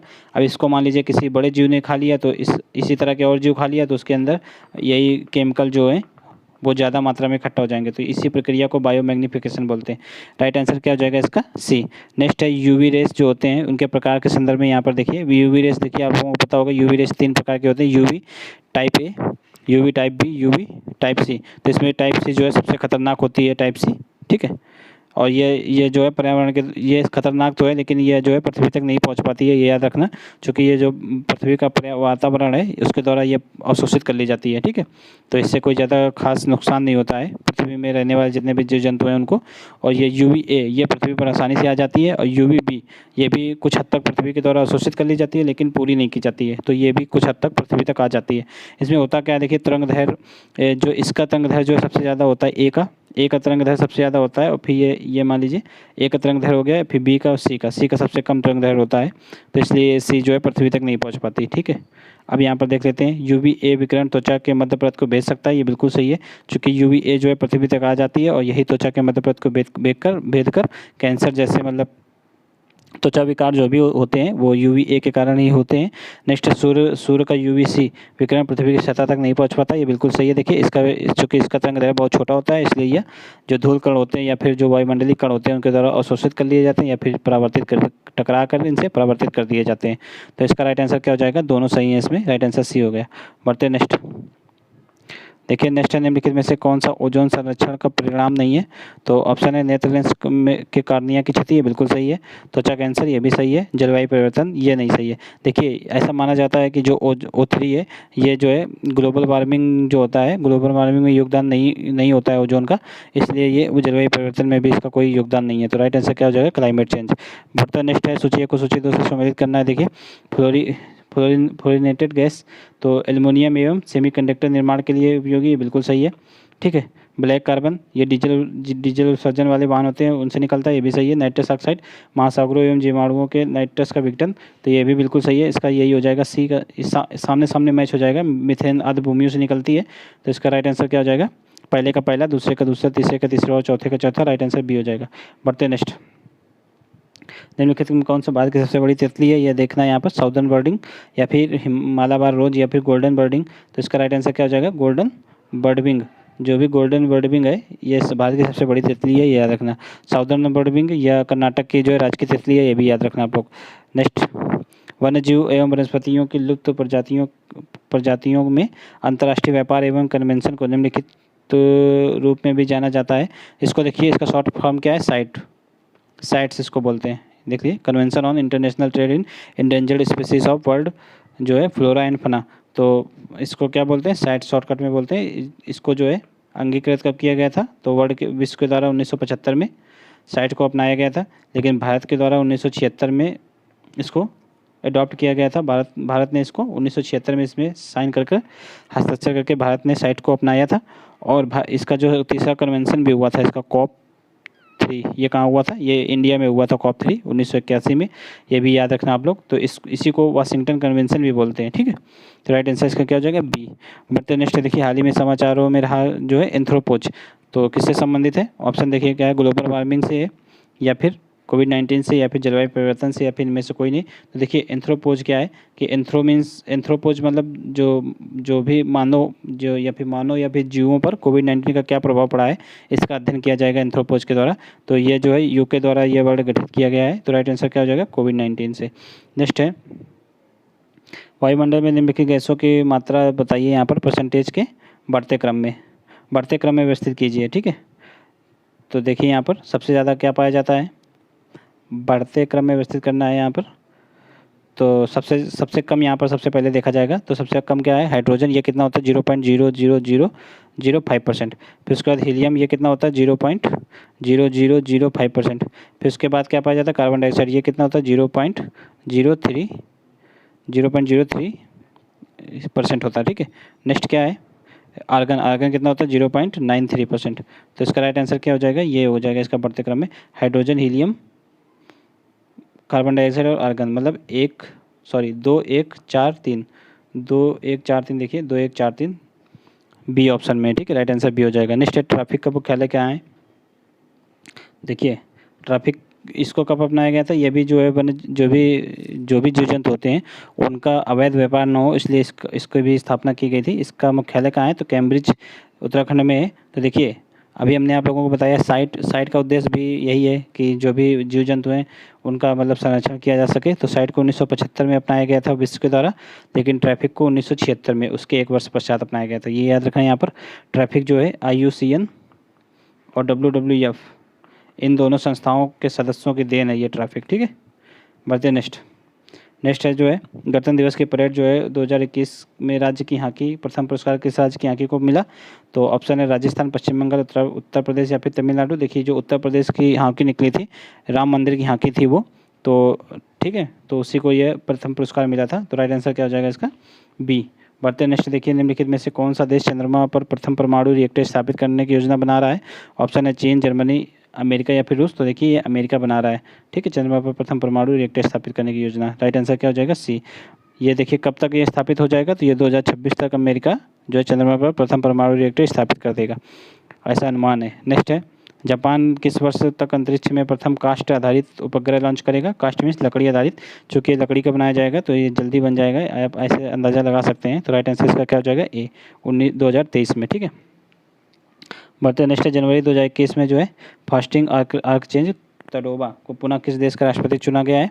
तो फास्टिंग आर्कचेंज तडोबा तो ये किसके हैं? ट्यूनीशिया, स्वीडन, केप वर्ड या फिर मध्य अफ्रीकी गणराज्य। तो देखिए ये मध्य अफ्रीकी गणराज्य के दोबारा राष्ट्रपति चुने गए हैं। राइट आंसर क्या हो जाएगा इसका? डी। बढ़ते नेक्स्ट है 20 जनवरी 2021 को संयुक्त राज्य अमेरिका ने अगले राष्ट्रपति के रूप में जो बाइडेन ने शपथ ली है। तो कौन से राष्ट्रपति नंबर के राष्ट्रपति हैं? देखिए 45वें, 46वें, 47वें या फिर 48वें। देखिए 45वें नंबर के कौन थे? तो ये जो है डोनाल्ड ट्रंप थे। और जो 46वें नंबर के कौन है? तो ये जो बाइडेन है। ठीक है, राइट आंसर क्या हो जाएगा? बी। बढ़ते नेक्स्ट है सूची 1 को सूची 2 से सम्मिलित करना। यहाँ पर देखिए न्यूस्टन, तो ये क्या होते हैं? ये जल के तल में पाए जाने वाले जीव होते हैं न्यूस्टन।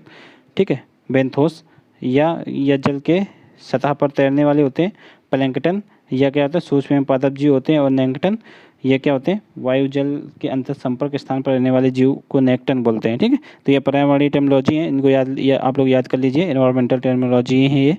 तो इसका राइट आंसर क्या हो जाएगा? राइट आंसर इसका हो जाएगा, देखिए यहाँ पर पहले का दूसरा हो जाएगा। यहाँ पर बेंथोस जल की सतह पर पाए जाते हैं ये, तो इसका हो जाएगा 2-1-4-3 2-1। यहाँ पर इसका ये हो जाएगा ऑप्शन, इसका बी होगा, सॉरी यहाँ पर बी होगा, याद रखना आप लोग। तो न्यूस्टन क्या होते हैं? ये वायु एवं जल के अंतर संपर्क के स्थान पर रहने वाले होते हैं। बेंथोस क्या हो जाएंगे? बेंथोस जल की सतह पर रहने वाले होते हैं। प्लैंकटन तो सूक्ष्म पादप जीव होते हैं। और नेक्टन जल की सतह पर तैरने वाले जीव होते हैं, नेक्टन, ये याद रखना आप लोग। तो इसका राइट आंसर क्या हो जाएगा? बी। बढ़ते नेक्स्ट निम्नलिखित में कौन सा सही सुमेलित है? ये देखिए यहाँ पर ज्वार नदमुख, आर्द्रभूमि, झीलें और मैंग्रोव के बारे में बताया गया है। तो कौन सा सही सुमेलित है ये देखना है। तो ज्वार नदमुख क्या होता है? तो स्थलीय और महासागरीय पारिस्थितिकी तंत्र के बीच का इकोटोन क्षेत्र होता है। ये गलत है, ये स्थलीय नहीं है, वे नदी, किसी भी नदी और महासागर पारिस्थितिकी तंत्र के बीच का क्षेत्र होता है। तो यहाँ पर नदी होता तो ये राइट होता, तो ये गलत हो गया। आर्द्रभूमि झीलों की तुलना में कम उत्पादकता होती है, तो ये गलत है। यहाँ पर झीलों की तुलना में इनकी उत्पादकता अधिक होती है, तो ये भी गलत हो गया। झीलें, इसमें झील के बारे में देखिए, इसमें एक चराई खाद्य श्रृंखला पाई जाती है, बिल्कुल सही है। तो राइट आंसर का क्या हो जाएगा? चूंकि सही पूछा गया है तो सी इज राइट आंसर हो जाएगा। बढ़ते नेक्स्ट है जो है अंडा देने वाले स्तनधारियों के संदर्भ में निम्नलिखित पर विचार कीजिए। या अंडज स्तनी या मोनोट्रीम के रूप में भी जाना जाता है, तो बिल्कुल सही है। जो भी अंडे देने वाले हैं उनको मोनोट्रीम भी बोलते हैं। देखिए ज़्यादातर होता क्या है कि जो भी स्तनधारी हैं वो सारे बच्चे देते हैं सीधा, लेकिन कुछ दो ही प्रकार की प्रजातियां हैं विश्व में, सॉरी 5 प्रकार के हैं। उसमें से क्या एक होता है एक को बोलते हैं एकिडेना, ठीक है, एक होता है डकबिल प्लेटिपस, ठीक है, डकबिल प्लेटिपस। तो यहाँ पर आप लोग देख लीजिए, यहाँ पर यही 2 हैं, तो एनेकिडा और डकबिल प्लेटिपस। एनेकिडिना की 4 प्रजातियाँ पाई जाती हैं और डकबिल प्लेटिपस की 1। तो यही 5 प्रजातियाँ हैं जो कि अब वर्तमान में जो है पृथ्वी पर जीवित 5 प्रजातियाँ हैं जो स्तनधारी होते हुए भी अंडे देते हैं, ठीक है। तो ये तो बिल्कुल सही है, इनको मोनोट्रीम बोलते हैं। लेकिन यह केवल ऑस्ट्रेलिया और न्यूजीलैंड में पाए जाते हैं, यह गलत है। यह ऑस्ट्रेलिया और पापुआ न्यू गिनी में पाए जाते हैं, ठीक है। यहाँ पर न्यू गिनी होता तो बिल्कुल सही हो जाता, ठीक है। तो राइट आंसर क्या हो जाएगा यहाँ पर? ये तो गलत हो गया, केवल 1, ठीक है। बढ़ते हैं नेक्स्ट है पापीकोंडा राष्ट्रीय उद्यान कहाँ है? देखिए पापीकोंडा राष्ट्रीय उद्यान जो है उत्तराखंड और आंध्र प्रदेश और तेलंगाना की सीमा पर स्थित है। पापीकोंडा, ये तेलंगाना मान लीजिए, ये आंध्र प्रदेश, तो इसी की सीमा पर स्थित है क्या? पापीकोंडा राष्ट्रीय उद्यान। तो इससे होकर कौन सी नदी बहती है? तो देखिए आप लोगों को पता होगा कि यहाँ से कौन सी नदी बहती है, तो यहाँ से गोदावरी नदी बहती है। राइट आंसर क्या हो जाएगा? गोदावरी, सी इज राइट आंसर। बढ़ते नेक्स्ट है संताप मंडल में ऊंचाई बढ़ने के साथ ताप बढ़ता है, निम्नलिखित में से किसकी उपस्थिति के कारण ऐसा होता है? तो देखिए ऑप्शन है एरोसोल्स, क्लोरोफ्लोरोकार्बन, ओजोन या फिर नाइट्रोजन। तो देखिए ओजोन पाया जाता है संताप मंडल में, इसी कारण यह घटना देखी जाती है। तो राइट आंसर क्या हो जाएगा इसका? सी। नेक्स्ट है ग्रीन एनर्जी क्या है? तो देखिए यह परियोजना की शुरुआत 2018 में की गई थी, ये बिल्कुल सही है। यह परियोजना वैश्विक पर्यावरण सुविधा GEF द्वारा वित्त पोषित की जा रही है। देखिए अभी हमने आप ही को ऊपर पढ़ाया कि GEF की शुरुआत कब हुई थी? 1992 में इसकी स्थापना हुई थी, ठीक है। तो यहाँ पर इसके या वित्त पोषण या मतलब जो भी जलवायु परिवर्तन से संबंधित योजनाएं होती हैं उनका वित्त पोषण इन्हीं के द्वारा किया जाता है, GEF के द्वारा किया जाता है, ये बिल्कुल सही है। या पूरे देश में लागू हुए? तो ये गलत है, ये पूरे देश में नहीं लागू है। अगर इसको आप लोग याद करेंगे तो आप लोग ऐसे इसको याद कर सकते हैं। जो नॉर्थ ईस्ट है, तो नॉर्थ ईस्ट में मिजोरम है, मिजोरम में लागू है। अगर आप उत्तर में देखें तो यह उत्तराखंड में लागू है, ठीक है, उत्तर भारत में उत्तराखंड में लागू है। अगर पूर्वी भारत में देखें तो उड़ीसा में, और अगर मध्य भारत में तो MP में, और अगर पश्चिमी भारत को देखें तो यहाँ पर राजस्थान में, ठीक है। तो ये 5 प्रदेश में लागू है अपने अपने भारत के 5 राज्यों में। तो ये याद कर लीजिए आप लोग, इस तरह आप लोग याद कर सकते हैं। अगर नॉर्थ ईस्ट में की बात करें मिजोरम, ठीक है, उत्तर भारत में उत्तराखंड, मध्य में मध्य प्रदेश, पूर्वी भारत में उड़ीसा और पश्चिमी में राजस्थान। तो राइट आंसर क्या हो जाएगा? तो ये तो गलत हो गया। राइट आंसर क्या होगा इसका? केवल एक और दो। बढ़ते नेक्स्ट निम्नलिखित में से कौन सा भारत का सबसे बड़ा बाघ अभ्यारण्य है? ये देखिए, ये क्वेश्चन इस बार आया भी था पीसीएस में, ठीक है, यूपीपीएससी 2020 में आया हुआ क्वेश्चन है। तो ये इसका आंसर क्या हो जाएगा? नागार्जुन सागर, ठीक है, नागार्जुन सागर श्रीशैलम बाघ अभ्यारण्य। राइट आंसर क्या हो जाएगा? सी। बढ़ते नेक्स्ट है, निम्नलिखित बायोम को उनके बायोमास उत्पादन के घटते क्रम में व्यवस्थित करना है। यहाँ पर उत्पादन के घटते क्रम में देखिए, सबसे ज़्यादा उत्पादन किसमें होता है? तो उष्णकटिबंधीय, पर्णपाती, उष्णकटिबंधीय जो सदाबहारी वन होते हैं उनमें होता है। उसके पश्चात उष्णकटिबंधीय जो पर्णपाती वन होते हैं उनमें होता है। तो यहाँ पर पर्णपाती वन से स्टार्ट है, फिर उसके बाद टैगा में होगा, ठीक है, टैगा के बाद पियरी में होगा, और पियरी के बाद गहन समुद्र में ना के बराबर होता है, नथिंग। तो यहाँ पर उसके बाद समुद्र आ जाएगा, गहन समुद्र। तो राइट आंसर क्या हो जाएगा इसका? पर्णपाती, मतलब 4 4 1 3 2, 4 1 3 2 देखिए किसमें, 4 1 3 2। राइट आंसर ए हो जाएगा इसका। बढ़ते नेक्स्ट निम्नलिखित में से कौन सा पारिस्थितिकी असंतुलन का कारण नहीं है? तो देखिए ऑप्शन है, वनों का चारागाह, भूमि का रूपांतरण, तो ये कारण है। शहरीकरण ये भी कारण है, ज़ूमिंग कृषि ये भी कारण, ऊपर में से कोई नहीं। तो ये इसका राइट आंसर हो जाएगा, चूँकि तीनों कारण हैं, ठीक है।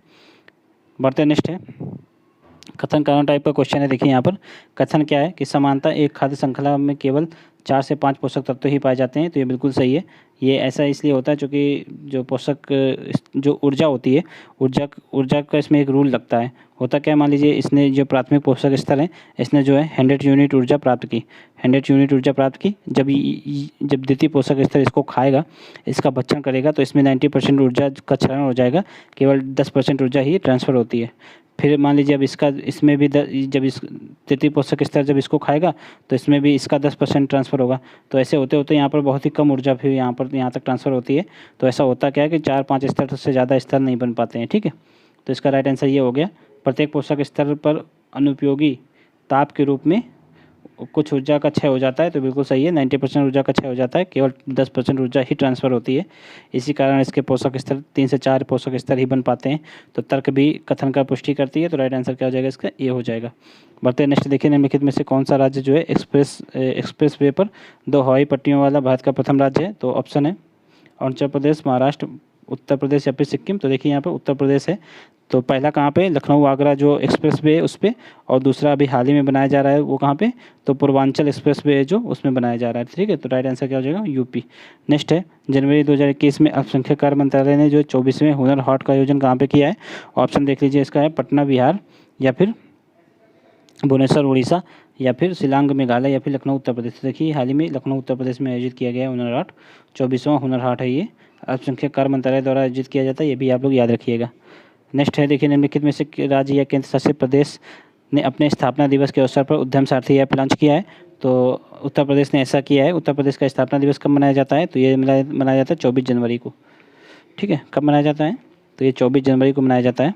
तो इसी ने, उत्तर प्रदेश ने अपने 24 जनवरी जो है 24 जनवरी को 71वें स्थापना दिवस के अवसर पर यह ऐप लॉन्च किया था, उद्यम सारथी ऐप। यह वन डिस्ट्रिक्ट वन प्रोडक्ट को बढ़ावा देने के लिए भी यह ऐप जो है काम करेगा, और स्वरोजगार और रोजगार के क्षेत्र में भी जानकारी उपलब्ध कराने के लिए यह ऐप जो है महत्वपूर्ण है। तो इसका राइट आंसर क्या हो जाएगा? यूपी गवर्नमेंट, ठीक है। राइट आंसर उत्तर प्रदेश हो जाएगा। नेक्स्ट है, हाल ही में जापान की यूनिक्लो कंपनी है, इसने क्या किया है कि वस्त्रों के निर्माण हेतु कच्चा माल खरीदने के लिए भारत के किस राज्य के या फिर कहीं किस शहर के साथ समझौता किया है? ऑप्शन है वाराणसी, मुंबई, अहमदाबाद या फिर कोयम्बटूर। तो देखिए वाराणसी के साथ समझौता किया गया है हाल ही में। तो राइट आंसर क्या हो जाएगा? ए। बढ़ते नेक्स्ट, जनवरी 2021 में निम्नलिखित में से किस राज्य या केंद्र शासित राज्य ने भारत के सबसे महंगे मशरूम में से एक के लिए भौगोलिक संकेतक की मांग की है? ऑप्शन है हिमाचल प्रदेश, जम्मू कश्मीर, मिजोरम या फिर अंडमान निकोबार। तो देखिए जम्मू कश्मीर ने मांग की है। जम्मू कश्मीर में एक मशरूम पाया जाता है, गुच्ची मशरूम, ठीक है। तो इसके लिए इसने मांग की है। तो ये कितना? ये 20,000 रुपये केजी बिकता है, ठीक है। तो ये याद रखना आप लोग, गुच्ची मशरूम। तो राइट आंसर क्या हो जाएगा? बी। नेक्स्ट है, सूची 1 को सूची 2 से सम्मिलित करना है यहाँ पर। तो देखिए यहाँ पर प्रतिनिधि प्रजातियाँ हैं यहाँ पे, और यहाँ पे संरक्षित क्षेत्र हैं। तो देखिए हंगुल कहाँ पे संरक्षित किया जाता है? तो हंगुल तो दाची में है, ठीक है। संघाई एक हिरन की प्रजाति है, या फिर केबुल लामजाओ में संरक्षित की जाती है। नीलगिरी ताहार ये ये अराविकुलम और ग्रेट इंडियन बस्टर्ड रोलापाड़ू। तो इसका राइट आंसर क्या हो जाएगा? हंगुल। ए का चौथा हो जाएगा और बी का पहला हो जाएगा। तो राइट आंसर इसमें देखिए डी से मिल जाएगा। ठीक है, बढ़ते नेक्स्ट। प्रतिशत की दृष्टि से किस राज्य में अधिकतम वन है? तो देखिए अगर प्रतिशत की दृष्टि से देखें तो सबसे ज़्यादा कहाँ पर है? ऑप्शन है मध्य प्रदेश, मिजोरम, अरुणाचल प्रदेश या फिर मेघालय। तो देखिए यहाँ पर मिजोरम में सबसे ज़्यादा है। मिजोरम में कम से कितना है? मिजोरम में 86 पॉइंट समथिंग है। ठीक है, और उसके पश्चात अरुणाचल प्रदेश का स्थान आता है 79 पॉइंट समथिंग % है। और अगर ओवरऑल देखें तो ओवरऑल सबसे ज़्यादा वन कहाँ पाए जाते हैं? तो ओवरऑल सबसे ज़्यादा वन MP में है, फिर उसके पश्चात अरुणाचल प्रदेश में और उसके पश्चात छत्तीसगढ़ में। ठीक है, ये याद रखना आप लोग। नेक्स्ट है नीले आसमान के लिए प्रथम अंतर्राष्ट्रीय स्वच्छ वायु दिवस। ठीक है, पहली बार कब मनाया गया है? तो इसका राइट आंसर क्या हो जाएगा? 7 सितंबर 2020 को अभी हाल ही में मनाया, मतलब प्रथम बार मनाया गया था। नेक्स्ट है बेंजीन प्रदूषक के संदर्भ में विचार करना है।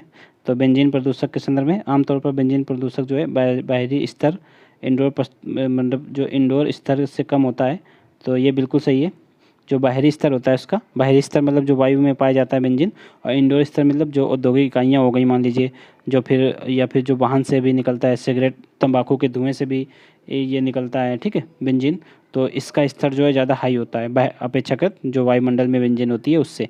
तो ये बिल्कुल सही हो गया। तंबाकू का धुआं बेंजीन उत्पत्ति का एक प्रमुख स्रोत है, ये भी सही है। तो राइट आंसर क्या हो जाएगा? इसका सी हो जाएगा।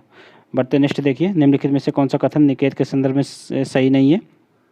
निकेत कोई स्थान होता है जहाँ पर किसी एक ही प्रजाति का मतलब संरक्षण के लिए, या फिर कहें कि निकेत एक आवास होता है जहाँ पर एक ही प्रकार की प्रजाति निवास करती है। ठीक है, उसके रहने के लिए फेवरेबल कंडीशन सारी पाई जाती हैं, तो इसलिए उसका किसी भी प्रजाति का निकेत उसको घोषित कर दिया जाता है। तो देखिए यहाँ पर ऑप्शन क्या होगा यहाँ पर कि it's a common for all species. तो ये गलत है। यहाँ पर ये सभी के लिए कॉमन नहीं होती है, सबके लिए अलग अलग निकेत होता है। मान लीजिए किसी के भी जीव के लिए फेवरेबल कंडीशन सबके लिए अलग अलग होगी, तो सबके लिए निकेत भी अलग अलग होते हैं। तो यही गलत है, इसमें गलत ही पूछा गया है। बाकी तीन यही गलत है। ठीक है, बाकी तीनों सही है। तो इसका राइट आंसर ए हो जाएगा। बाकी तीनों आप लोग पढ़ लीजिए कि यह सभी जैविक, भौतिक एवं रासायनिक कारकों का वर्णन है। इसमें किसी प्रजाति को जीवित रहने, स्वस्थ रहने और प्रजनन करने की आवश्यकता होती है। तो बिल्कुल सही है। यह जीवों के संरक्षण में महत्वपूर्ण भूमिका निभाता है। यह किसी भी दो प्रजातियों के निकेत समान नहीं होते। तो ये भी सही है। अभी हमने आप लोगों को बताया किसी भी दो प्रजातियों के निकेत समान नहीं हो सकते। ठीक है, कि चूँकि फेवरेबल कंडीशन किसी भी जीव के लिए स्थान विशेष में ही देखी जाती है। बढ़ते नेक्स्ट है राष्ट्रीय पर्यावरण इंजीनियरिंग अनुसंधान संस्थान के संदर्भ में यहाँ पर विचार करना है। तो इसको शॉर्टकट में क्या बोलते हैं? तो इसको शॉर्टकट में नीरी बोलते हैं। इसका मुख्यालय नैनीताल में गलत है। इसका मुख्यालय कहाँ है? नागपुर में है। नागपुर कहाँ है? महाराष्ट्र में। ठीक है, यह पृथ्वी विज्ञान मंत्रालय के अंतर्गत है। ये भी गलत है। यह जो है अपना इंजीनियरिंग जो मिनिस्ट्री है, ठीक है, उसके अंतर्गत आता है ये। तो राइट आंसर क्या हो जाएगा? इसका दोनों गलत हो गए। तो राइट आंसर हो गया डी। नेक्स्ट है निम्नलिखित में से कौन सा भारत का पहला राष्ट्रीय उद्यान है?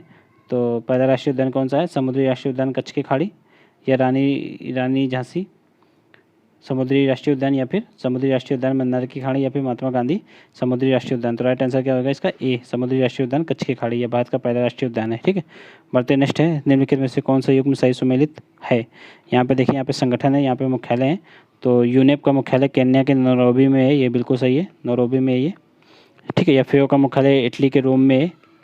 ये भी सही है। और WWF का ग्लैंड में पड़ता है। ग्लैंड कहाँ है? तो ग्लैंड स्विट्जरलैंड में है। तो ये भी सही है। तो राइट आंसर तीनों सही है। इसका डी इज राइट आंसर हो जाएगा। बढ़ते नेक्स्ट है वैश्विक वन्य संसाधन मूल्यांकन रिपोर्ट प्रकाशित की जाती है। देखिए अभी हमने आपको ऊपर बताया कि वैश्विक वन संसाधन रिपोर्ट किसके द्वारा? तो यह FAO, ठीक है, यूनाइटेड नेशन फूड ऑर्गेनाइजेशन के द्वारा यह प्रकाशित की जाती है रिपोर्ट। तो इसका राइट आंसर क्या हो जाएगा? सी, खाद्य एवं कृषि संगठन। तो यह प्रत्येक 5 वर्ष में प्रकाशित की जाती है। और इसके अनुसार भारत में कितने % वन है? विश्व के 2% वन जो है भारत में पाए जाते हैं। और अगर अगर भारत की रिपोर्ट देखें तो भारत की रिपोर्ट जो है प्रत्येक 2 वर्ष में प्रकाशित की जाती है। इसके अनुसार MP में सर्वाधिक वन है भारत में, उसके पश्चात अरुणाचल प्रदेश में, उसके पश्चात छत्तीसगढ़ में। ठीक है, अगर वहीं परसेंटेज की बात करें तो मिजोरम का प्रथम स्थान आ जाएगा, फिर अरुणाचल प्रदेश का, फिर उसके पश्चात मेघालय का। बढ़ते नेक्स्ट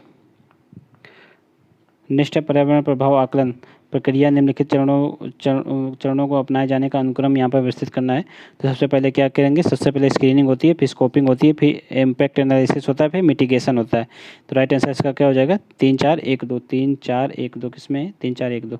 यहाँ पर डी इज राइट आंसर हो जाएगा। ठीक है, नेक्स्ट है भारत ने 2021 के गणतंत्र दिवस परेड में निम्नलिखित में से किस देश की सैन्य टुकड़ी ने भाग लिया। तो देखिए गणतंत्र दिवस की परेड 2021 में, तो ऑप्शन है यहाँ पर ईरान, नेपाल, श्रीलंका या फिर बांग्लादेश। तो देखिए यहाँ पे बांग्लादेश की सैन्य टुकड़ी ने भाग लिया था। ठीक है, बढ़ते हैं नेक्स्ट। देखिए नेक्स्ट क्वेश्चन है कि 9 जनवरी 2021 को प्रधानमंत्री द्वारा वर्चुअल माध्यम से उद्घाटन किए गए 16वें प्रवासी भारतीय दिवस अभी समय की थीम क्या थी। तो देखिए इसका ऑप्शन है आत्मनिर्भर भारत में योगदान, भारत को आत्मनिर्भर बनाना, या फिर आत्मनिर्भर भारत और हम, या फिर उपरोक्त में से कोई नहीं। तो इसका देखिए थीम क्या थी, आत्मनिर्भर भारत में योगदान। ठीक है, तो देखिए ये जो है प्रवासी भारतीय दिवस कब मनाया जाता है, तो ये 9 जनवरी को मनाया जाता है।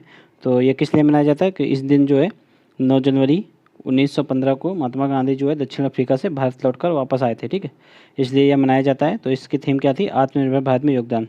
ठीक है, इस बार इसके जो मुख्य अतिथि कौन थे, तो सूरीनाम के राष्ट्रपति। ठीक है, तो इस बार उनके मुख्य अतिथि जो है सूरीनाम के राष्ट्रपति थे। ठीक है, इस बार के प्रवासी भारतीय दिवस की। बढ़ते हैं नेक्स्ट है हाल ही में जो है डिफ़िकल्ट फोर शब्द है चर्चा में रहा है। तो ये इसमें से कौन सा देश शामिल नहीं है। ऑप्शन है रूस, भारत, चीन और तुर्की। तो देखिए इसमें चाइना शामिल नहीं है। इसमें कौन कौन से डिफ़िकल्ट फोर में, तो रूस, भारत, तुर्की और एक कौन सा था, तो एक सऊदी अरेबिया।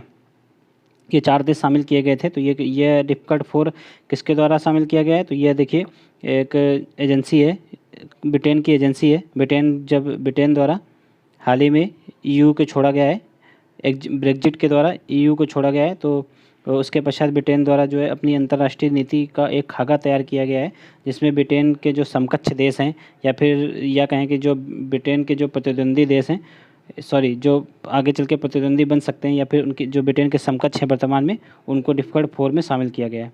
ठीक है, तो इसमें चाइना को शामिल नहीं किया गया है। बढ़ते नेक्स्ट है सी विजिल 21 के संदर्भ में देखना है कौन सा कथन सही है। तो यह जनवरी 2021 में इस अभ्यास का जो है द्वितीय संस्करण का आयोजन किया गया है। तो ये बिल्कुल सही है। यह एक त्रैवार्षिक अखिल भारतीय तटरक्षा अभ्यास है। तो यह देखिए गलत है, यहाँ पर त्रैवार्षिक नहीं है, यह हर 2 वर्ष में होता है। यह तो द्विवार्षिक हो गया, ये तो द्विवार्षिक होता है, तो ये गलत है। और ये अखिल भारतीय तटरक्षा द्वारा होता है। ये यहाँ पर इतना पोर्शन सही लिखा है, पर यह त्रैवार्षिक नहीं होता है, ये द्विवार्षिक होता है। ठीक है, तो इसका राइट आंसर क्या हो जाएगा, केवल 1। बढ़ते नेक्स्ट है सूची 1 को सूची 2 से सम्मिलित करना है। यहाँ पर भी अभ्यास और ऑपरेशन है, यहाँ पर देश हैं। तो देखिए यहाँ पर आप लोगों को जैसे पता होगा युद्धाभ्यास किसके साथ होता है, भारत और UAE के साथ होता है युद्धाभ्यास। और डेजर्ट नाइट 21, तो यह भारत और फ्रांस के साथ होता है। तो देखिए यहाँ पर तीसरे का पहला हो जाएगा, चौथे का दूसरा हो जाएगा। तो राइट आंसर यहाँ पर डी हो जाएगा। ठीक है, और ये देखिए जी एम्फेक्स 21 किसके द्वारा होता है, तो भारत की जो तीनों सेवाएं हैं, जल और थल और नभ, तो इनके द्वारा युद्धाभ्यास किया जाता है।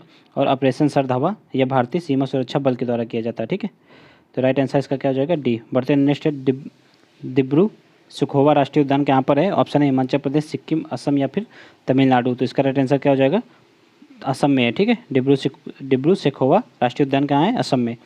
नेक्स्ट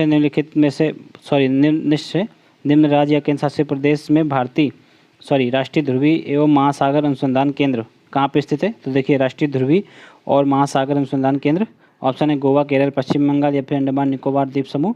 तो ये देखिए गोवा में स्थित है। ठीक है, राइट आंसर इसका गोवा हो जाएगा, ए। बढ़ते नेक्स्ट है निम्नलिखित में से किस देश ने जेट जीरो योजना की घोषणा की है। तो देखिए जेट जीरो योजना, ऑप्शन है अमेरिका, UK, जर्मनी या फिर भारत के द्वारा। तो देखिए ये हाल ही में UK के द्वारा जेट जीरो योजना की घोषणा की गई है।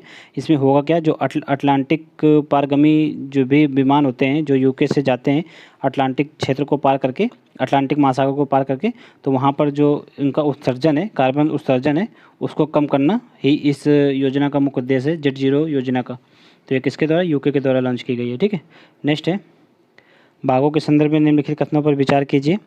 तो देखिए प्रत्येक वर्ष 29 जुलाई को अंतर्राष्ट्रीय बाघ दिवस मनाया जाता है, ये बिल्कुल सही है। भारत ने वर्ष 2022 तक बाघों की आबादी को दोगुना करने का लक्ष्य प्राप्त करना बाकी है। देखिए भारत ने जो है 2010 में एक बैठक हुई थी, अंतर्राष्ट्रीय बैठक हुई थी सेंट पीटर्सबर्ग में। तो उसमें यह कहा गया था कि सब देश यानी कि भारत ने इस सेंट पीटर्सबर्ग में ये घोषणा की थी कि भारत जो है 2022 तक अपने यहाँ पर जो है बाघों की संख्या को दोगुना कर लेगा। लेकिन भारत ने यह लक्ष्य 2018 में ही प्राप्त कर लिया है। ठीक है, तो इसका ये तो गलत हो गया। चूँकि भारत 2018 में ही अपने लक्ष्य को प्राप्त कर चुका है। इसका राइट आंसर केवल ए हो जाएगा। बढ़ते नेक्स्ट। अगर यहाँ बाघों की बात करें तो सबसे ज़्यादा बाघ कहाँ पे हैं, तो सबसे ज़्यादा बाघ एमपी में, उसके बाद कर्नाटक का नाम आता है। ठीक है, नेक्स्ट है, निम्नलिखित में से किस राज्य में गिद्ध संरक्षण 2020 से 2025 के लिए कार्य योजना के तहत गिद्ध संरक्षण और प्रजनन केंद्र नहीं खोले जाएंगे? तो ऑप्शन है महाराष्ट्र, कर्नाटक, उड़ीसा या फिर उत्तर प्रदेश। तो देखिए यहाँ पे उड़ीसा में नहीं खोले जाएंगे, बाकी महाराष्ट्र, कर्नाटक, उत्तर प्रदेश यहाँ पे खोले जाएंगे। ठीक है, राइट आंसर इसका क्या हो जाएगा? बी। मैंग्रोव आवरण के वृद्धि दर्शाने वाले शीर्ष राज्यों को आरोही क्रम में यहाँ पे लगाना है। आरोही मतलब कम से ज़्यादा की ओर यहाँ पे लगाना है। तो सबसे कम कहाँ पर है? सबसे ज़्यादा अगर बात करें तो सबसे ज़्यादा गुजरात में है। ठीक है तो सबसे ज़्यादा पश्चिम बंगाल में, लेकिन इसमें ऑप्शन नहीं है तो गुजरात हो जाएगा। फिर उसके पश्चात उड़ीसा, फिर उसके पश्चात आंध्र प्रदेश का स्थान आएगा। ठीक है, फिर उसके पश्चात महाराष्ट्र का स्थान आएगा, फिर उसके पश्चात उड़ीसा का। चूँकि इसमें आरोही पूछा गया है, ये क्रम है आरोही का, तो यहाँ पे हम लोग उल्टा कर देंगे। सबसे पहले आ जाएगा उड़ीसा, फिर महाराष्ट्र, फिर आंध्र प्रदेश, फिर गुजरात। तो 4 3 2 1, तो इसका 4 3 2 1 हो जाएगा। 4 3 2 1 राइट आंसर बी है।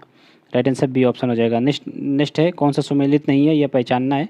तो कौन सा सुमेलित नहीं है देख लीजिए। स्टॉकहोम, तो स्थायी कार्बनिक प्रदूषक, इनको POPSC बोलते हैं शॉर्टकट में, तो ये बिल्कुल सही है। स्टॉकहोम इसी के लिए है। रॉटरडम, तो यह खतरनाक रसायनों के लिए पूर्व सूचित सहमति है, तो ये भी सही है। बेसल, घातक पदार्थों का सीमा पार आगमन एवं निष्पादन की देखरेख और नियंत्रण के लिए है, ये भी सही है। मिनीमाता, ओजोन परत के संरक्षण, ये नहीं है। ओजोन परत के संरक्षण के लिए, ठीक है, वियना कन्वेंशन और मॉन्ट्रियल, ये बहुत ही इंपॉर्टेंट है। ठीक है, तो इसमें राइट आंसर क्या हो जाएगा?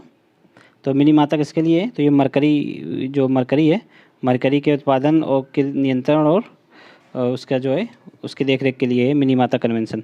तो राइट आंसर इसका डी हो जाएगा। ठीक है, ओजोन परत से संबंधित नहीं है मिनीमाता, मरकरी से संबंधित है। बढ़ते नेक्स्ट है, अगस्त 2020 में उत्तर प्रदेश सरकार ने जो है बुंदेलखंड क्षेत्र में जल संसाधन प्रबंधन के लिए निम्नलिखित में से किस देश के साथ समझौते पर हस्ताक्षर किए हैं?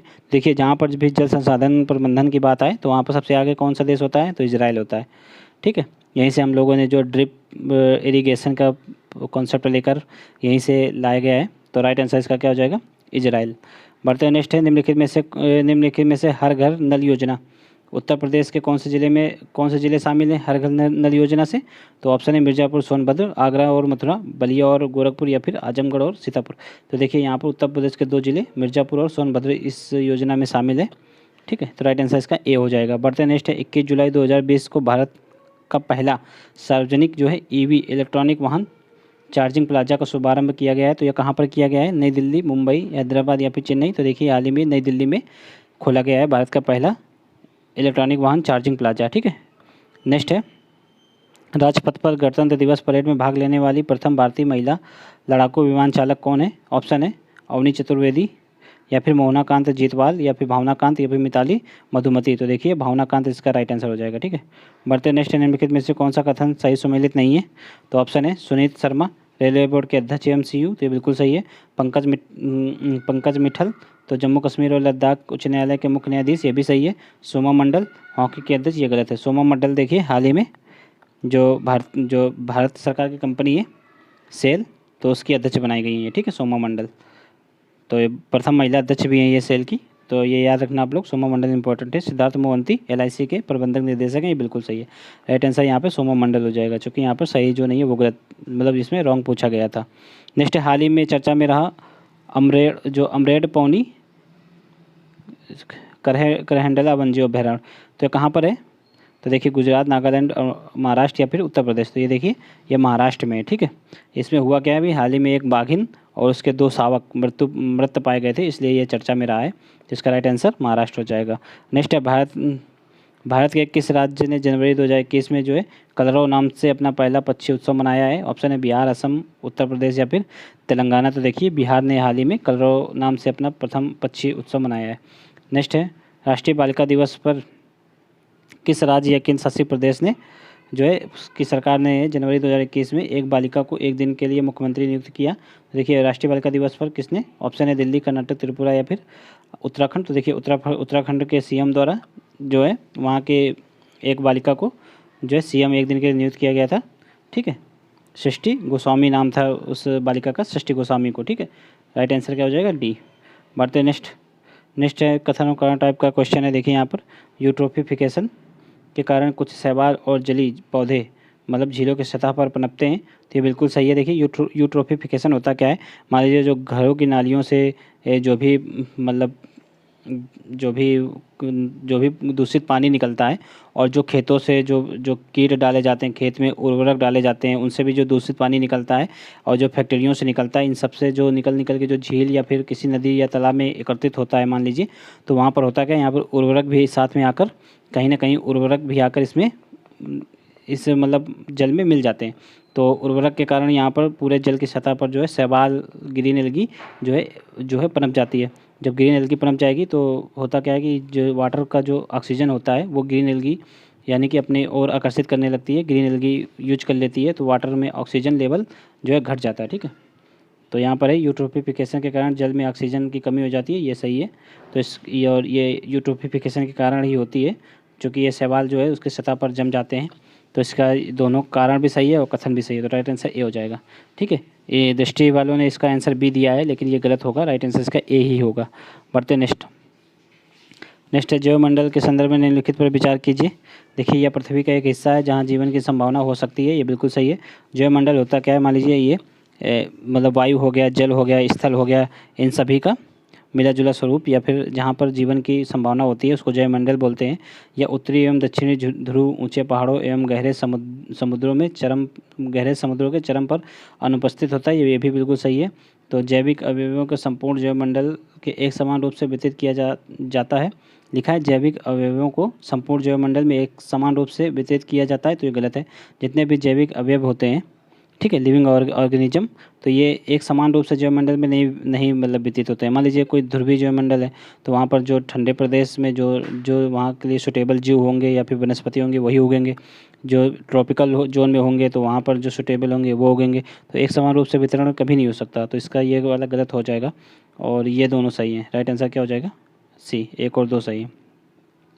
नेक्स्ट है भारत में कितने जैव विविधता हॉटस्पॉट हैं, तो भारत में कितने हैं, 4 हैं। देखिए कौन कौन से हैं, तो जो पूर्वी हिमालय है सबसे पहले, ईस्टर्न हिमालय, ठीक है, और पश्चिमी घाट, वेस्टर्न घाट, ठीक है, और कौन है, इंडो वर्मा, जो इंडो वर्मा क्षेत्र है वो, और सुंडालैंड, ठीक है, सुंडालैंड।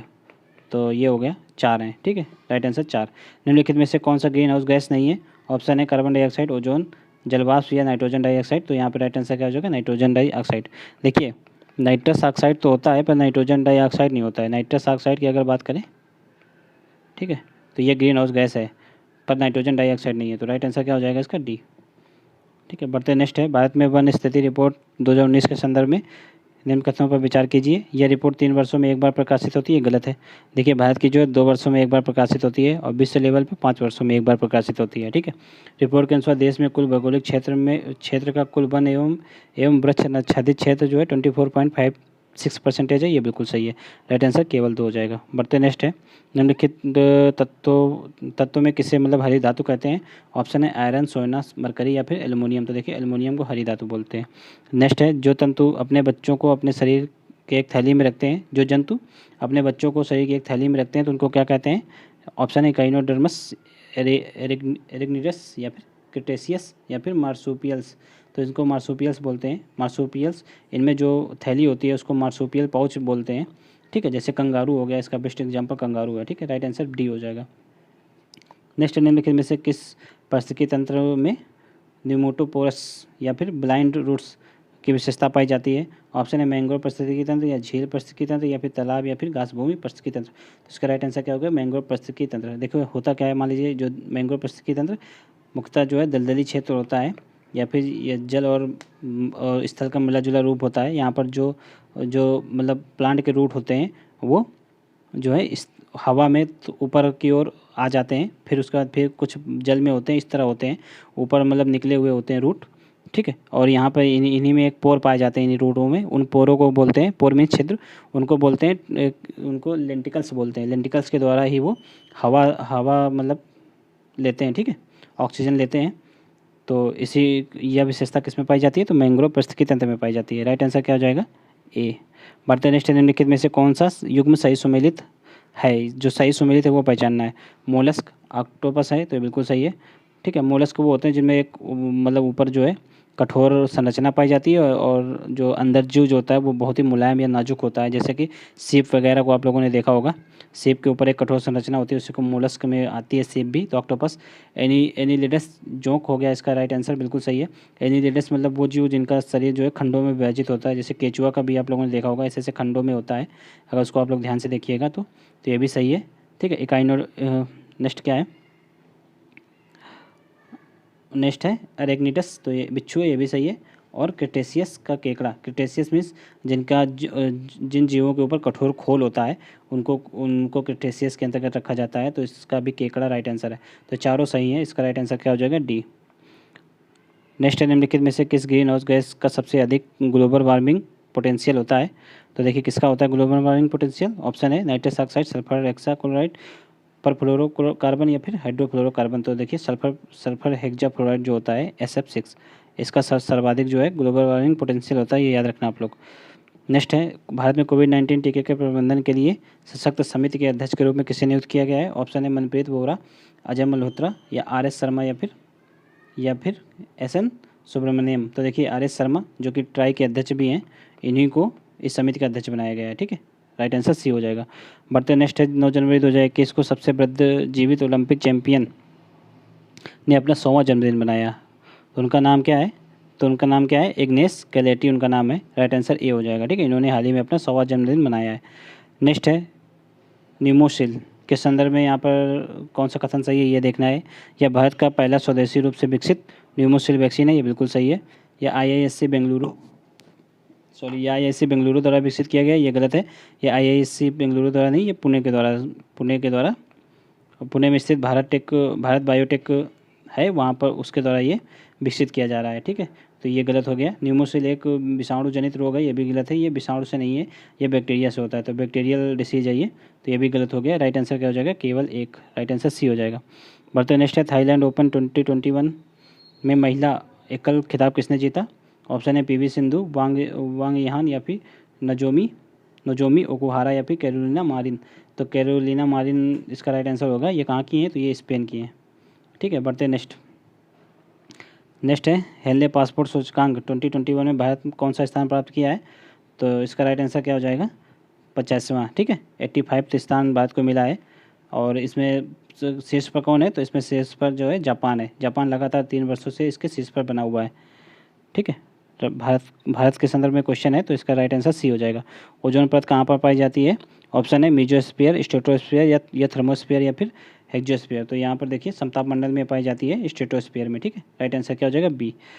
बढ़ते नेक्स्ट है, भारत राज्य वन रिपोर्ट जो है 2019 के संदर्भ में पूर्वोत्तर राज्य में निम्नलिखित में से किस राज्य में वन आवरण में कमी देखी गई है? तो देखिए पूर्वोत्तर राज्य में दो अगर राज्य को छोड़ दें आपको, असम और त्रिपुरा को छोड़ दें तो बाकी सभी राज्य जो पूर्वोत्तर के जो भी राज्य हैं उन सब में कमी देखी गई है। तो जहाँ जहाँ असम और त्रिपुरा हो तो उनको आप लोग हटा दीजिए, क्योंकि कमी वाले पूछे गए हैं। तो असम में और त्रिपुरा में वृद्धि हुई है, बाकी सब में कमी हुई। तो यहाँ पे असम है, तो ये गलत हो जाएगा। यहाँ पर भी त्रिपुरा, ये भी गलत हो गया। यहाँ पर असम है, ये भी गलत हो गया। तो राइट आंसर सी हो गया इसका। कौन सा? अरुणाचल प्रदेश, मिजोरम और मणिपुर, यहाँ पर कमी देखी गई है। बढ़ते नेक्स्ट, निम्नलिखित में से कौन कार्बन सिक्वेस्ट्रेशन, ठीक है, के लिए एक कृत्रिम कार्बन सिंक का उदाहरण है? ऑप्शन है पेट दलदल, केप वन, या फिर समाप्त होते तेल भंडार, या फिर प्रवाल व्यक्ति। तो इसका राइट आंसर सी हो जाएगा। समाप्त होते तेल भंडार जो है कृत्रिम कार्बन सिंक के रूप में जाने जाते हैं। ठीक है, ये आप लोग याद रखना। नेक्स्ट है, यहाँ पर कथन करना टाइप का क्वेश्चन है। देखिए कोयला आधारित विद्युत स्टेशन जो है अम्लीय वर्षा में योगदान करते हैं, ये बिल्कुल सही है। ठीक है, जब कोयला जलता है तो कार्बन ऑक्साइड उत्सर्जित होता है। कोयले की दहन प्रक्रिया द्वारा कार्बन ऑक्साइड उत्सर्जित होता है। देखिए अम्लीय वर्षा किसके कारण होता है? तो जो नाइट्रोजन और सल्फर के ऑक्साइड होते हैं उनके कारण जो है अम्लीय वर्षा होती है।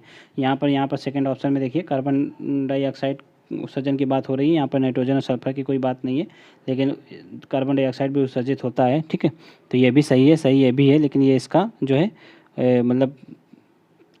मतलब इसका जो है व्याख्या नहीं कर रहा है कारण। ठीक है, तो इसका राइट आंसर बी हो जाएगा, यानी कि सही दोनों है, लेकिन जो है आर कथन ए का सही व्याख्या नहीं है। नेक्स्ट है, एजेंडा 21 किससे संबंधित है? देखिए एजेंडा 21 जो है जो बैठक हुई थी 1992 में, तो उसमें यह निकल के आया था एजेंडा 21 में। तो ये किससे संबंधित है? ये सतत विकास से संबंधित है। ठीक है, राइट आंसर डी हो जाएगा। भारत का पहला जो है राष्ट्रीय उद्यान किस वर्ष स्थापित किया गया? तो भारत का पहला जो है नेशनल पार्क कब स्थापित किया गया था? तो कौन सा ये जिम कॉर्बेट है। ठीक है, जिम कॉर्बेट है। तो इसी को क्या बोला जाता था? इसी को पहले हेली बोला जाता था, हेली नेशनल पार्क। तो इस सबसे पहला कौन है? Jim Corbett. तो ये कब स्थापित किया गया था? तो 1936 में। याद रखना, यहीं से सबसे पहले जो टाइगर प्रोजेक्ट स्टार्ट किया गया था 1973 में। तो सबसे पहला टाइगर प्रोजेक्ट के अंतर्गत इसी को रखा गया था। ठीक है, जिम कॉर्बेट राष्ट्रीय उद्यान को। तो राइट आंसर सी हो जाएगा इसका। बढ़ते नेक्स्ट है, बिलो 50 पहल क्या है? देखिए, बिलो 50 जो हाल ही में UN ट्रिपल एस क्या बोलते हैं उसको, UNF ट्रिपल सी। ठीक है, UNF ट्रिपल सी की जो बैठक हुई है इसको बोला गया COP 23 की बैठक। तो इसी में बिलो 50 की पहल जो है किसके द्वारा से शुरू की गई है? तो ये world business council for sustainable development के द्वारा शुरू की गई है। ठीक है, इसमें होगा क्या कि जो 50% जो भी ईंधन होंगे, जो स्थायी ईंधन होते हैं, जो स्थायी ईंधन होंगे, ठीक है, उन जो स्थायी ईंधन होंगे उनको 50% जो है उनकी भागीदारी 50% तक मतलब करने की इसमें घोषणा की गई है। ठीक है, इसलिए इसको बिलो 50 बोला गया है। और जो अस्थायी ईंधन होते हैं जैसे पेट्रोलियम वगैरह, उनके परसेंटेज को मतलब उनका यूज को कम करना है धीरे धीरे। ठीक है, तो राइट आंसर इसका क्या हो जाएगा? ए हो जाएगा। ठीक है, बढ़ते नेक्स्ट है, निम्नलिखित में से कौन वन्यजीव अपराध संयोजन मामले में अंतर्राष्ट्रीय संघ के साझेदार हैं? तो इंटरपोल, विश्व बैंक, या फिर वन्यजीव, या फिर साइट्स, या फिर WWF। तो देखिए यहाँ पर इंटरपोल, वर्ल्ड बैंक और साइट्स ये तीनों हैं, लेकिन WWF ये नहीं है। ठीक है, अगर आप लोग याद रखिए WWF की स्थापना कब हुई थी? 1961 में हुई थी। इसका मुख्यालय कहाँ है? स्विट्जरलैंड के ग्लैंड में। ठीक है, बढ़ते नेक्स्ट, इसका क्या राइट आंसर हो जाएगा? 1 2 3 जिसमें होगा 1 2 3, राइट आंसर ए हो जाएगा। बढ़ते नेक्स्ट है, जैव विविधता के लिए अंतर्राष्ट्रीय दिवस कब मनाया जाता है? तो इसका राइट आंसर क्या हो जाएगा? ऑप्शन है 8 अप्रैल, 22 मई, 29 जून, या फिर 14 जुलाई। तो राइट आंसर बी हो जाएगा इसका। ठीक है, 22 मई को मनाया जाता है। नेक्स्ट है, जुलाई 2020 में जो है महाराष्ट्र के लोनार झील में जल के रंग गुलाबी हो गया था। तो ये किसके कारण हो गया था? ऑप्शन है विषाणु, जीवाणु, कवक, या इनमें से कोई नहीं। तो देखिए ये बैक्टीरिया के कारण हो गया था। ठीक है, उस बैक्टीरिया का क्या नाम है? तो उसका नाम था उसका नाम था हेलो आर्किया। ठीक है, यह एक बैक्टीरिया था हेलो आर्किया, इसी के द्वारा हो गया था। तो राइट आंसर क्या हो जाएगा इसका? बी।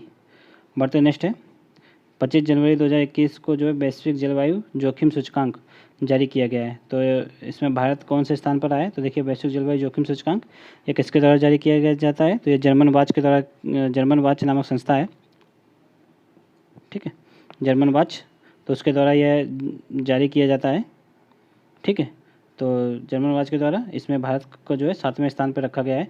अगर पहले स्थान की बात करें तो पहले स्थान पे मोजाम्बिक है। ठीक है, और जिम्बाब्वे सेकंड स्थान पे है। तो याद रखना आप लोग। तो राइट आंसर इसका क्या हो जाएगा? डी। बढ़ते नेक्स्ट है, सूची 1 को सूची 2 से सम्मिलित करना है। यहाँ पर पुस्तक है और यहाँ पर उनके लेखक हैं। तो देखिए यहाँ पर पुस्तक है वेयर अबाउट्स। तो वेयर अबाउट्स के लेखक कौन है? तो इसके लेखक हैं जुम्पा लाहिड़ी। तो पहले का चौथा हो जाएगा। तो राइट आंसर इसका ए से आप लोग मिल जाएगा। यहाँ पर देखिए पहले से मिल जाएगा, आप लोग बाकी मैच कर लीजिएगा। ठीक है, बढ़ते हैं नेक्स्ट जनवरी 2021 में खेलो इंडिया आइस हॉकी टूर्नामेंट का आयोजन कहाँ पर किया गया था? तो ऑप्शन है उत्तराखंड, लद्दाख, सिक्किम या अरुणाचल प्रदेश। तो देखिए उत्तराखंड में आयोजित किया गया था। राइट आंसर लद्दाख में आयोजित किया गया था। राइट आंसर बी हो जाएगा। नेक्स्ट है, भारत के एकमात्र स्वदेशी कोविड-19 वैक्सीन का क्या नाम है? तो कोविशील्ड, कोवैक्सीन, कोरोना वैक्स, या फिर एपीवैक कोरोना। तो इसका नाम क्या है? कोवैक्सीन है। ठीक है, या भारत बायोटेक के द्वारा बनाई जाती है ये कोवैक्सीन। राइट आंसर क्या हो जाएगा? कोवैक्सीन। नेक्स्ट निम्नलिखित में से कौन सा नाम वर्ष 2021 में पद्म विभूषण की सूची में नहीं है? तो देखिए मौलाना वहीउद्दीन खान, तो ये हैं। ठीक है, सिंजोबे, तो ये भी हैं। सिंजोबे जो है एकमात्र जो है विदेशी व्यक्ति हैं जिनको पद्म विभूषण मिला है। देखिए पद्म विभूषण इस बार 7 लोगों को मिला है, और पद्म भूषण कितने लोगों को मिला है? 10 लोगों को मिला है। याद रखना आप लोग। डॉक्टर बेल्ले मुनप्पा हेगड़े, इनको भी मिला है। चंद्रशेखर कंबरा ये नहीं है। ठीक है, राइट आंसर क्या हो जाएगा? चंद्रशेखर कंबरा, चूँकि इसमें नहीं है वो पूछा गया है। अब देखिए ये पूरा पेपर सेट हो गया। आप लोग चैनल को सब्सक्राइब कर लीजिए, वीडियो को भी लाइक कर दीजिए अगर आप लोगों को वीडियो अच्छा लगा हो। ठीक है, इसके बाद हम लोग नेक्स्ट पेपर लेकर आएंगे दृष्टि का टेस्ट सेट नंबर 6 लेकर आने वाले हैं अब हम लोग बहुत ही जल्द। तो चलिए चैनल को आप लोग सब्सक्राइब कर लीजिए, मिलते हैं नेक्स्ट वीडियो में। तब तक के लिए जय हिंद।